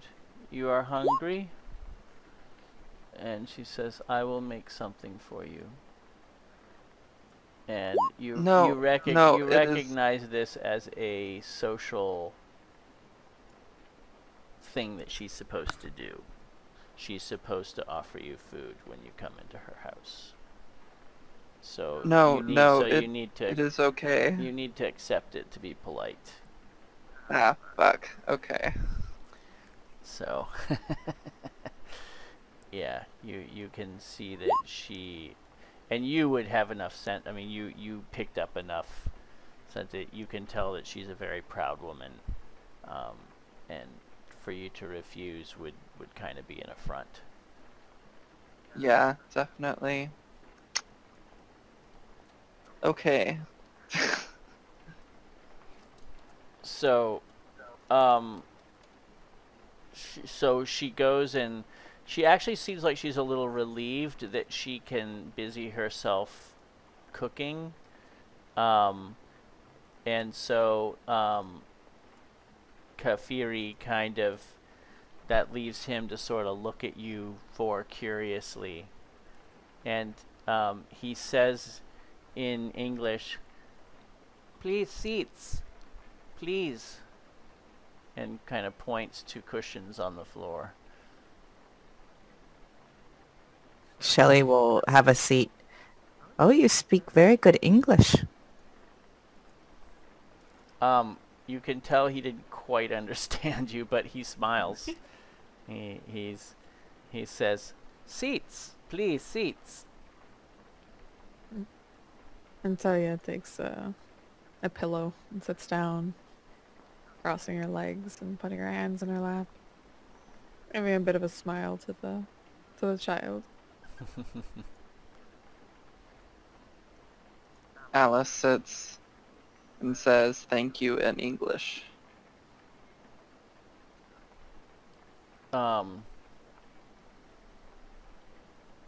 Okay.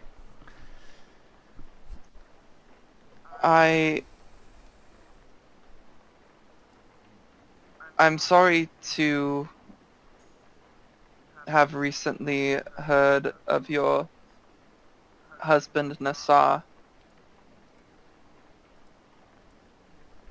I was wondering if I could ask you some questions. These friends and I are trying to understand the murder of our own friend.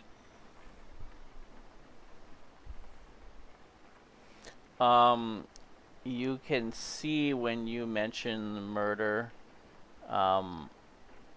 she immediately kind of tenses. And you can see that she's kind of purposely keeping her eyes on her work as she rolls out some dough. Almost like she didn't hear you, but you're quite sure she did. Shelley has no idea what Alice is saying, but seeing her get tense, she suddenly occurs to her, Alice, could you ask her if her son might like a treat, or maybe he can teach us a game or something over here? Maybe she would feel more comfortable talking without him in earshot.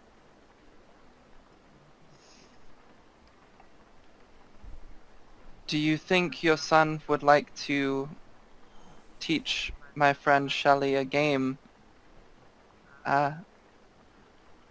And she's gonna kind of point a little off so that to kind of like hint that so that they could have a more private conversation. Habiba says she says in Arabic to Kafiri, our guests would like to learn a game. Teach them a game you know. And you can see his little eyes actually kind of light up a little when she says that. And he takes Shelley's hand rather unshyly and kind of pulls you over a little bit away. Not that there's a whole lot of space to go anywhere, Yeah, but for sure. but over a little bit, and he shows you where he has some really sadly carved little people figures. You don't know if he clearly didn't carve them, but someone in the neighborhood must have. And he starts to show you how he plays with his little people. Yeah, she'll play along and make them make loud, funny sounds. And after a while, she'll probably sneak him a sweet and make a shushing noise. Yeah, so when you... Like our secret. Oh yeah, he giggles a lot when you play. And you get the sense he doesn't get to play very... I mean, he plays by himself. From the way he plays, you can see that he's used to playing with these by himself. So he's very excited to have somebody do that with him. And of course, when you slip him a sweet, his little face lights up, and he kind of looks beyond you, like he feels guilty. Maybe he should tell his mom, but she's not looking. And I would assume by that time Alice and she are sort of talking a little bit, and so he just kind of takes it, and you can see he's really enjoying it, but he also looks like he feels a little guilty about sneaking it. Oh, good boy.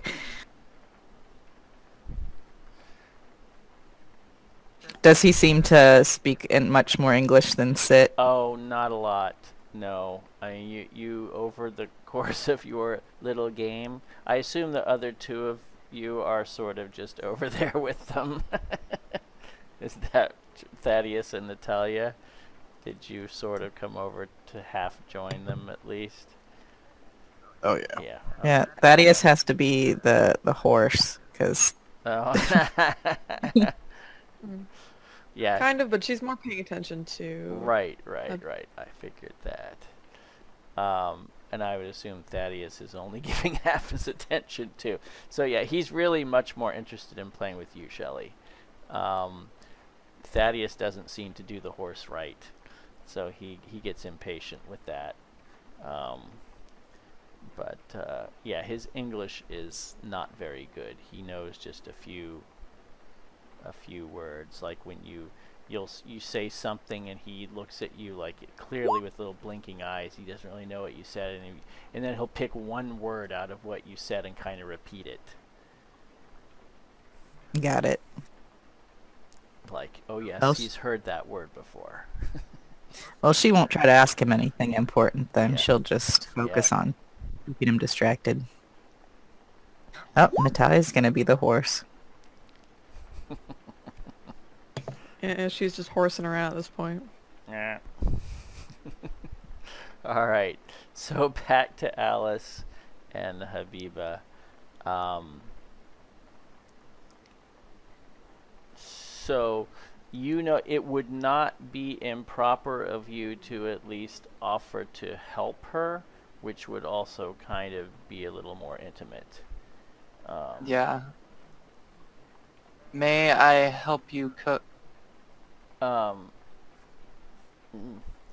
She smiles a little, like acknowledging yes, you can, and sort of moves over to let you come next to her.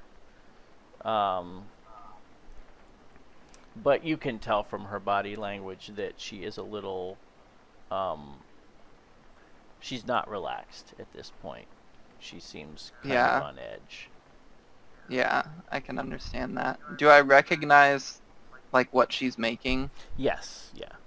She's just, I'm no expert in Middle Eastern cuisine, but I'm sure she's making like a pita type bread, and it looks like she's got some hummus she has made on the side that she was probably going to, she and her son were probably going to eat, but she's going to, you know, use that with the bread when it's done. Yeah. I have never made pita before. How do you make it? That was good. She shows you how to roll it out and then flatten it, and you kind of cook it over. She has like a little cooking brazier kind of thing, which is what she cooks obviously everything in, and she just kind of puts it over so it's gonna kind of cook over that.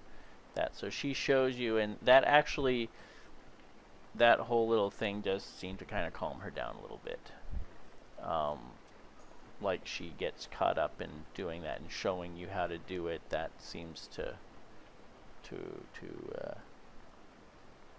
help kind of reduce the tension a bit. Yeah, I'm glad. I'm probably gonna keep the conversation on like that a little bit. Ask what the hummus or whatever it is made of, and kind of make small jokes about how bad I'm doing and all that sort of stuff to kind of relax her. Right. Yeah, and she does actually laugh a couple of times when you sort of say how badly you're doing, and she actually says, yes, you're doing badly, but it's all right.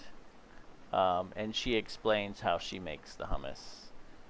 So she kind of, you know, she seems kind of happy to be able to share that with you. Aww. Thank you for teaching me. And I am sorry for bringing up such bad memories. She says it is not your fault. She says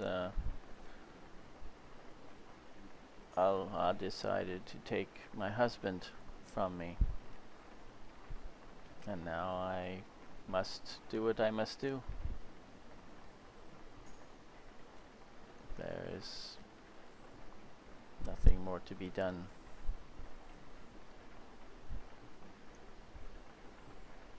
Our friend Jackson was killed in a very similar way, and we are just trying to understand. She says he was Arab. He was a dark-skinned man.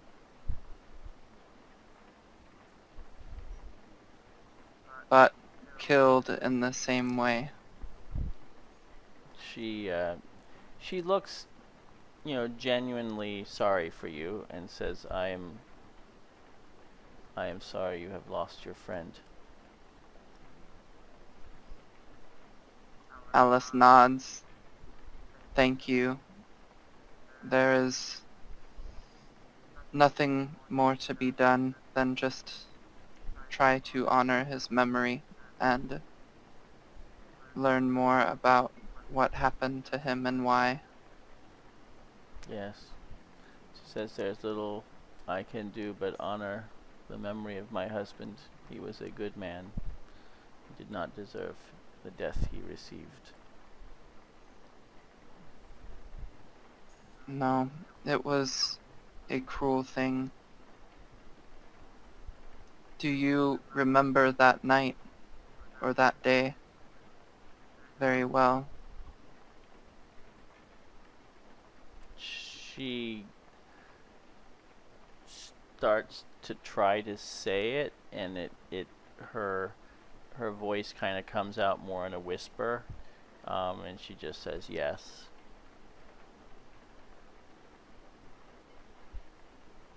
And she kind of looks away for a moment.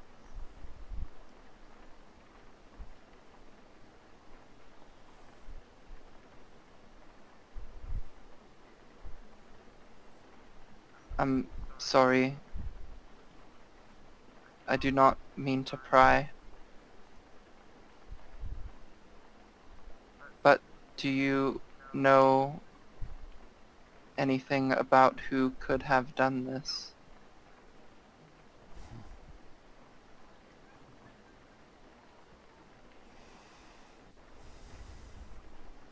She looks at you for a long moment, and then looks, and you see her kind of look over at her son, and Kafiri is giggling with Shelley, and you can see a pain pass over her face, her expression.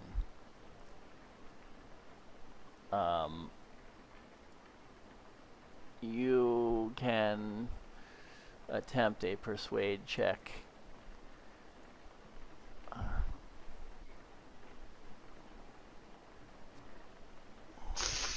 Really good at that.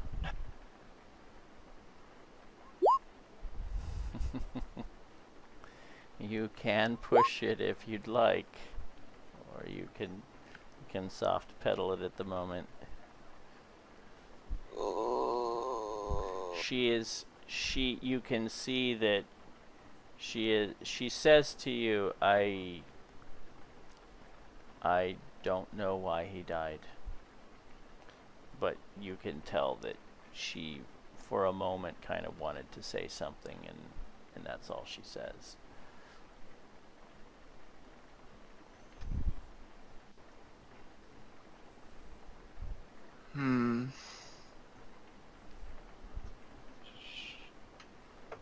I don't think it's gonna help to push.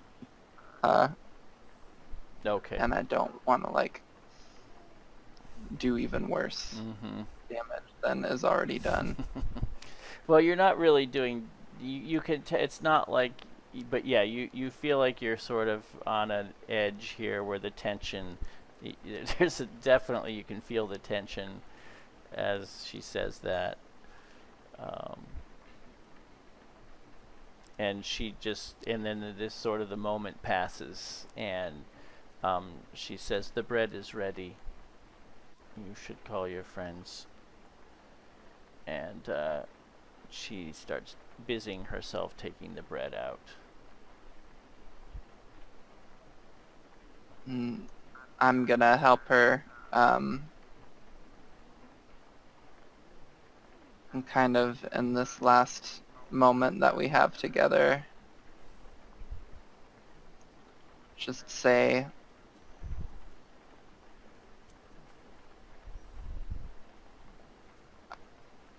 again, I am sorry.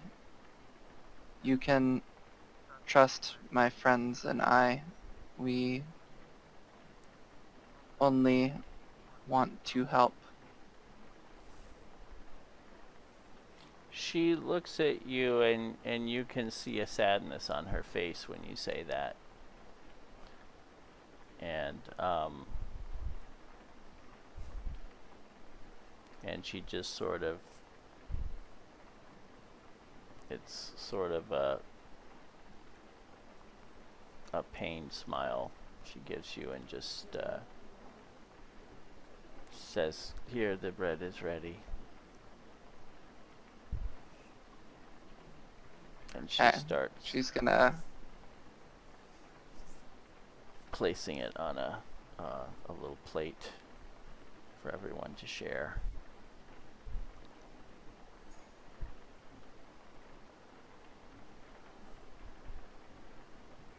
Yeah, she kind of helps carry it over, and calls for the other three to join them. All right. Yeah, Kafiri seems momentarily disappointed that they have to stop playing. I mean, Shelly, I don't know, you might be now just like kind of done with playing with these little guys, but he could probably go on for hours. But when he sees there's the food, he kind of bounces back and takes your hand again and says, "Eat, eat," and leads you over. Oh, okay.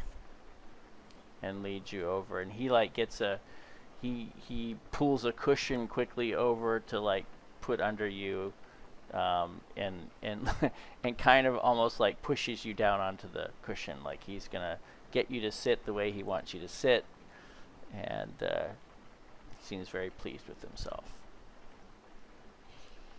Shelly will just smile and do it, and if she catches Habiba's eye, she'll just give her a wink and a smile and look down at her son.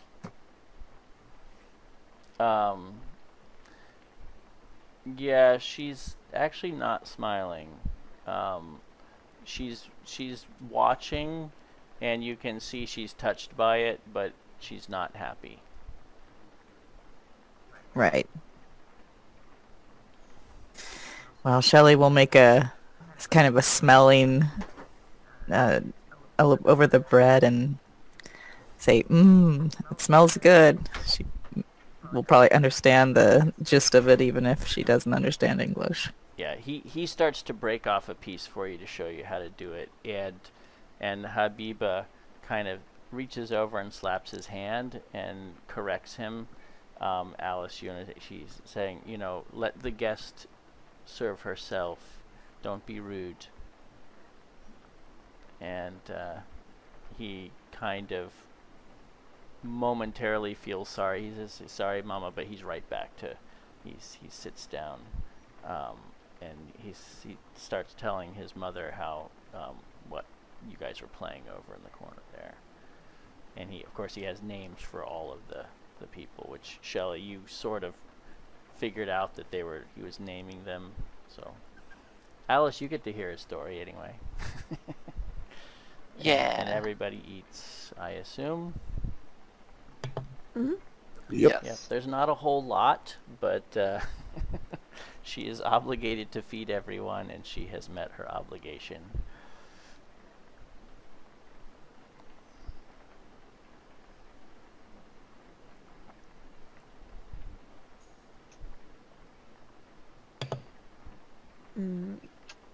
As they kind of eat, Natalia, of course, is glancing up to Habiba, looking over to Alice.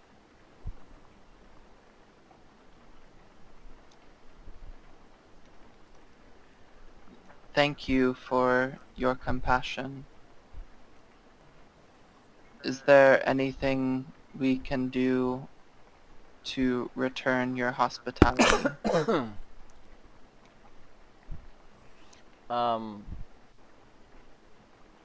She says, your visit was repayment enough. And she says, Kafiri does not get many visitors, or those willing to play with him.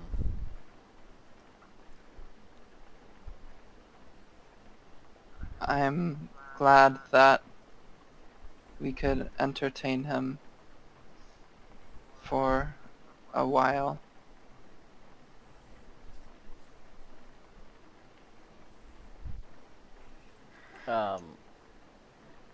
Yes. And Kafiri says to Shelley something in Arabic, which you don't understand, Shelley, but Alice, you understand. He says, "The other kids don't play with me." Alice turns to Shelley and kind of translate. Shelly looks him up and down. Is there any obvious reason why that would be? He doesn't... You didn't mention any sort of deformity or No. anything like that. Mm-mm. Shelley looks confused, and that seems strange. You're a very charming boy. Tell him that he should have lots of friends, that he is very fun to play with. I will translate. He says, I try, but they don't. Shelley will just look over at Habiba with like a questioning look on her face, and then over at Alice. Why do they not play with you? He starts to say, my father, something, and Habiba interrupts him, and she says, that's enough. She says, the other children in the neighborhood are just not very kind. I understand. And then Alice turns toward Kafiri again and says, perhaps we will have to come and visit again so that you can play again. And he gets very excited at that, and he says to his mother, Mother, they want to come back and play with me again. And you can see this, again, pained look across her face, and she says, I don't know if that is possible. I'm sure they're very busy. And he said, oh, no, no, no, they're not too busy. They're not too busy, right? Right?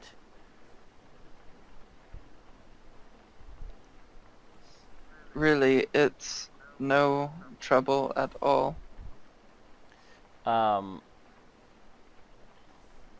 Yeah, you don't even need a psychology roll to tell that she's kind of, you can tell she's caught here in between a rock and a hard place kind of thing. You can tell that she wants to say no, but she can't really do that. And she finally just says, well, we'll see.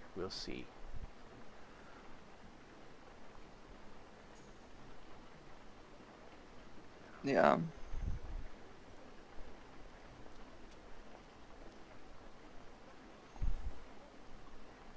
And he says to Shelley, even though she can't understand, Mama says we'll see. And when Mama says we'll see, she usually means yes. But it just takes a while. And he just grins. I ask Alice to translate. And I will. Shelley smiles at him and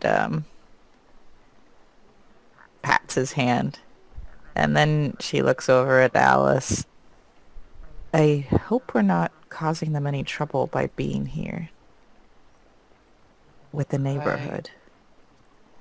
I believe that we may be. I wonder... There was a man across the street, glaring as we were walking in. I'll leave it to you whether we should ask or leave it at...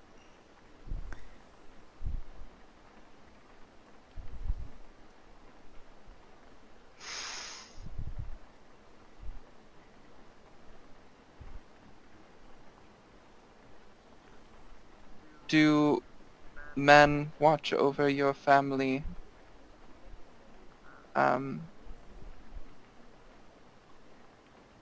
often these days? Is there a good community to help you raise your son?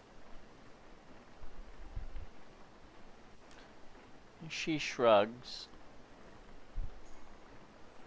She says, My neighbors have obligations. They do what they must. Sometimes it is enough.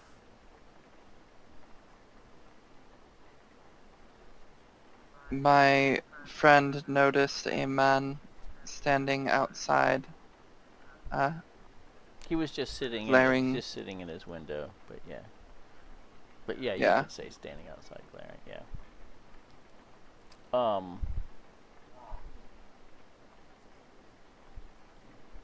She says what, across the street there? Kind of gestures across Yes. the way. She just shrugs. Says, he's just a grumpy old man.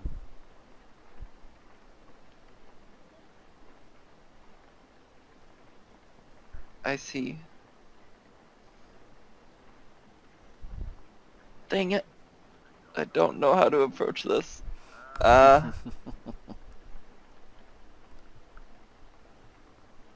Maybe we could ask her if Gavigan asked her any questions or if spoke to her. Was he interested in... Oh, I suppose. Have you heard of a man named Edward Gavigan? She thinks for a second and says no. I don't believe so. Have many people come to visit you like we have? She looks at you oddly and says, "You mean Christians?" No. No, we are not Christians. I apologize if that's what you thought. What are you then? We are simply friends trying to learn the truth.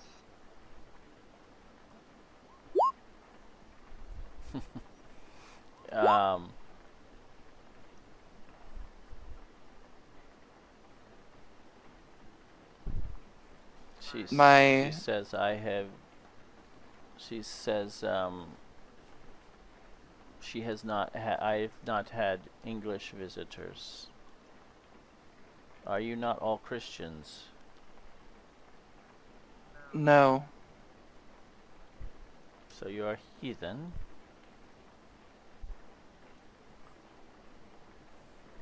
And you would know that that's much worse in their mind.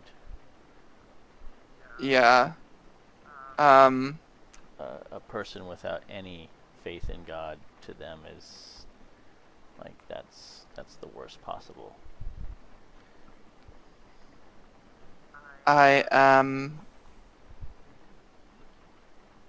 Muslim.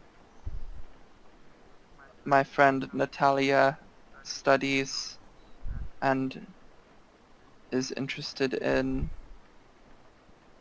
some other religions, and Shelley and Thaddeus are both from America, and I have not had many conversations Where with they're them all crazy Pentecostals. about Um, religion. or Mormons. So did you say that you are Muslim? Did I catch Yeah, that right? that's what she said. Oh, okay. She says, "Oh, forgive me, I did not realize you were of our faith.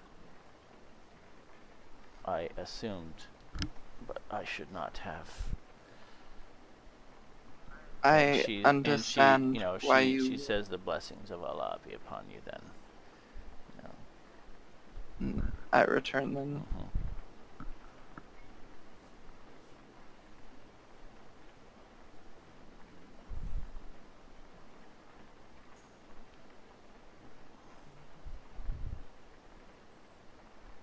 Would it...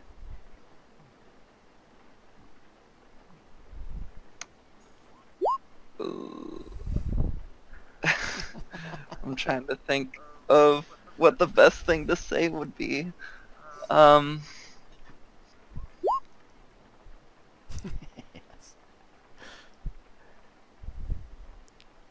I understand why you would think we were Christians. Most people in England are. But I am thankful that we could correct that misunderstanding.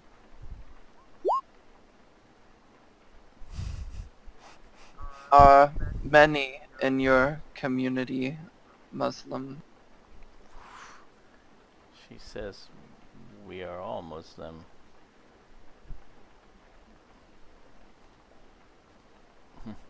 She says, or at least they all say they are. Not all act it. What do the others act like? She says some men are just men. They claim to have faith, but they act as any other man.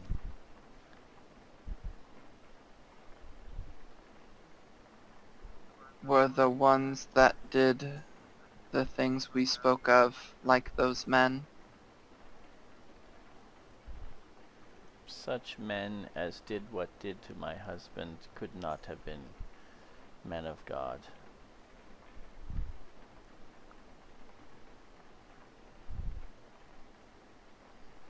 This is true. God would not allow such a thing to be done by his followers. She shrugs. She says God also punishes.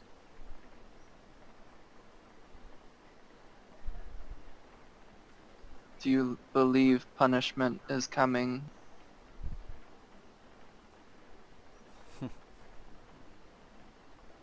It is not for me to judge.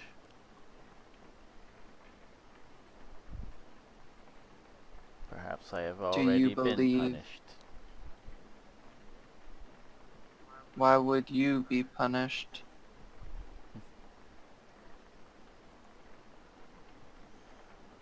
You can see she's getting visibly uncomfortable now.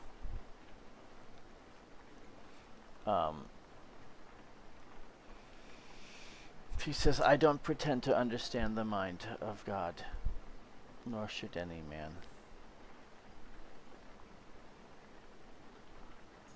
She says,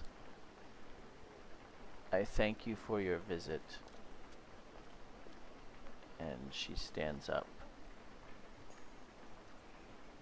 And you know that this is your cue, which you're now not permanently unwelcome, but now that the time for your visit is done, like she has just called it to an end. And the only polite thing to do is to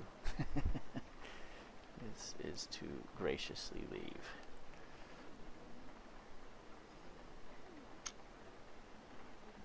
Dang it. Okay. I thank her. You can see the boy is very unhappy. He, if you will let him, Shelley, he's tried to sit in your lap during this whole conversation.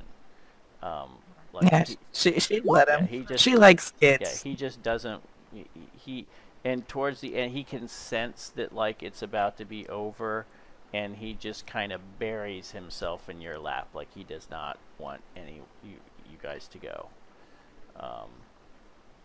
And it actually kind of turns into a little scene where he doesn't want to let you up, and his mother is starting to get more and more cross with him, and saying his name and telling him to get up, that your guests have to leave, and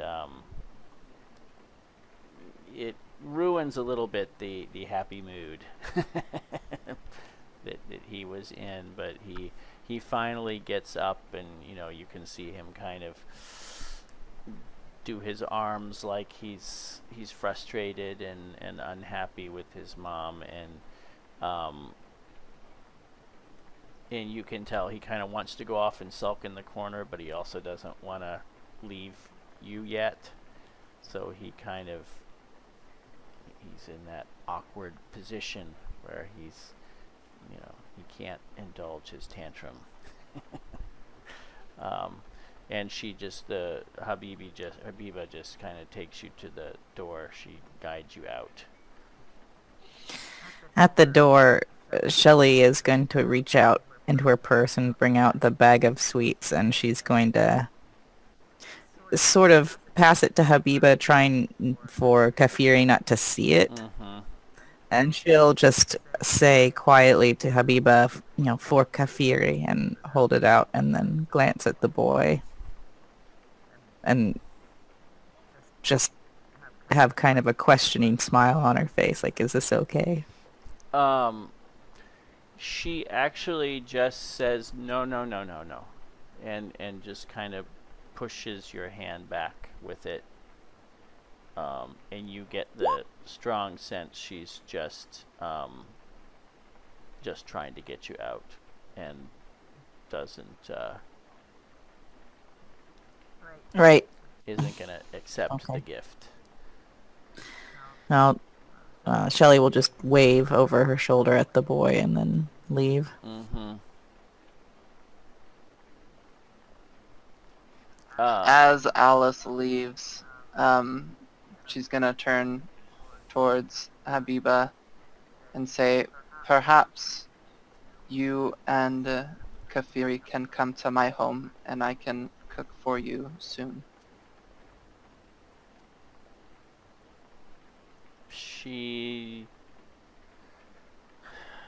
That kind of takes a little bit of her edge off, and for a moment she says, we will see. And you can, and the boy just kind of says, yes, Mama, yes, please, we must go there. And she says, I will think about it. And you can see that guy glaring at you still from the window.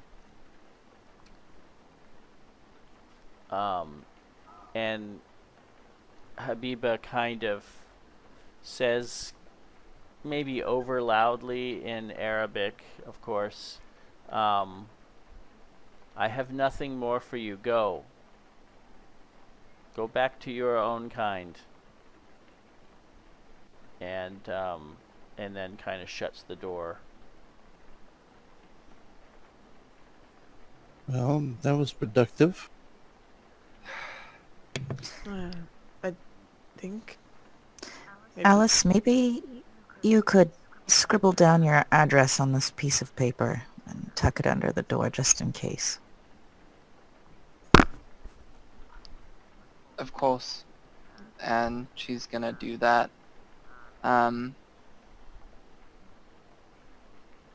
Alright, let's leave while we still can, easily. I don't think it is good to debrief that conversation in present company. In fact, yeah, as you're saying that, you can see Mr. Smelly Cigarette across the street there. There's another old man that kind of appears in the window next to him, and the guy gestures with his cigarette in your direction and says something to the other man. Yeah, we should maybe leave swiftly.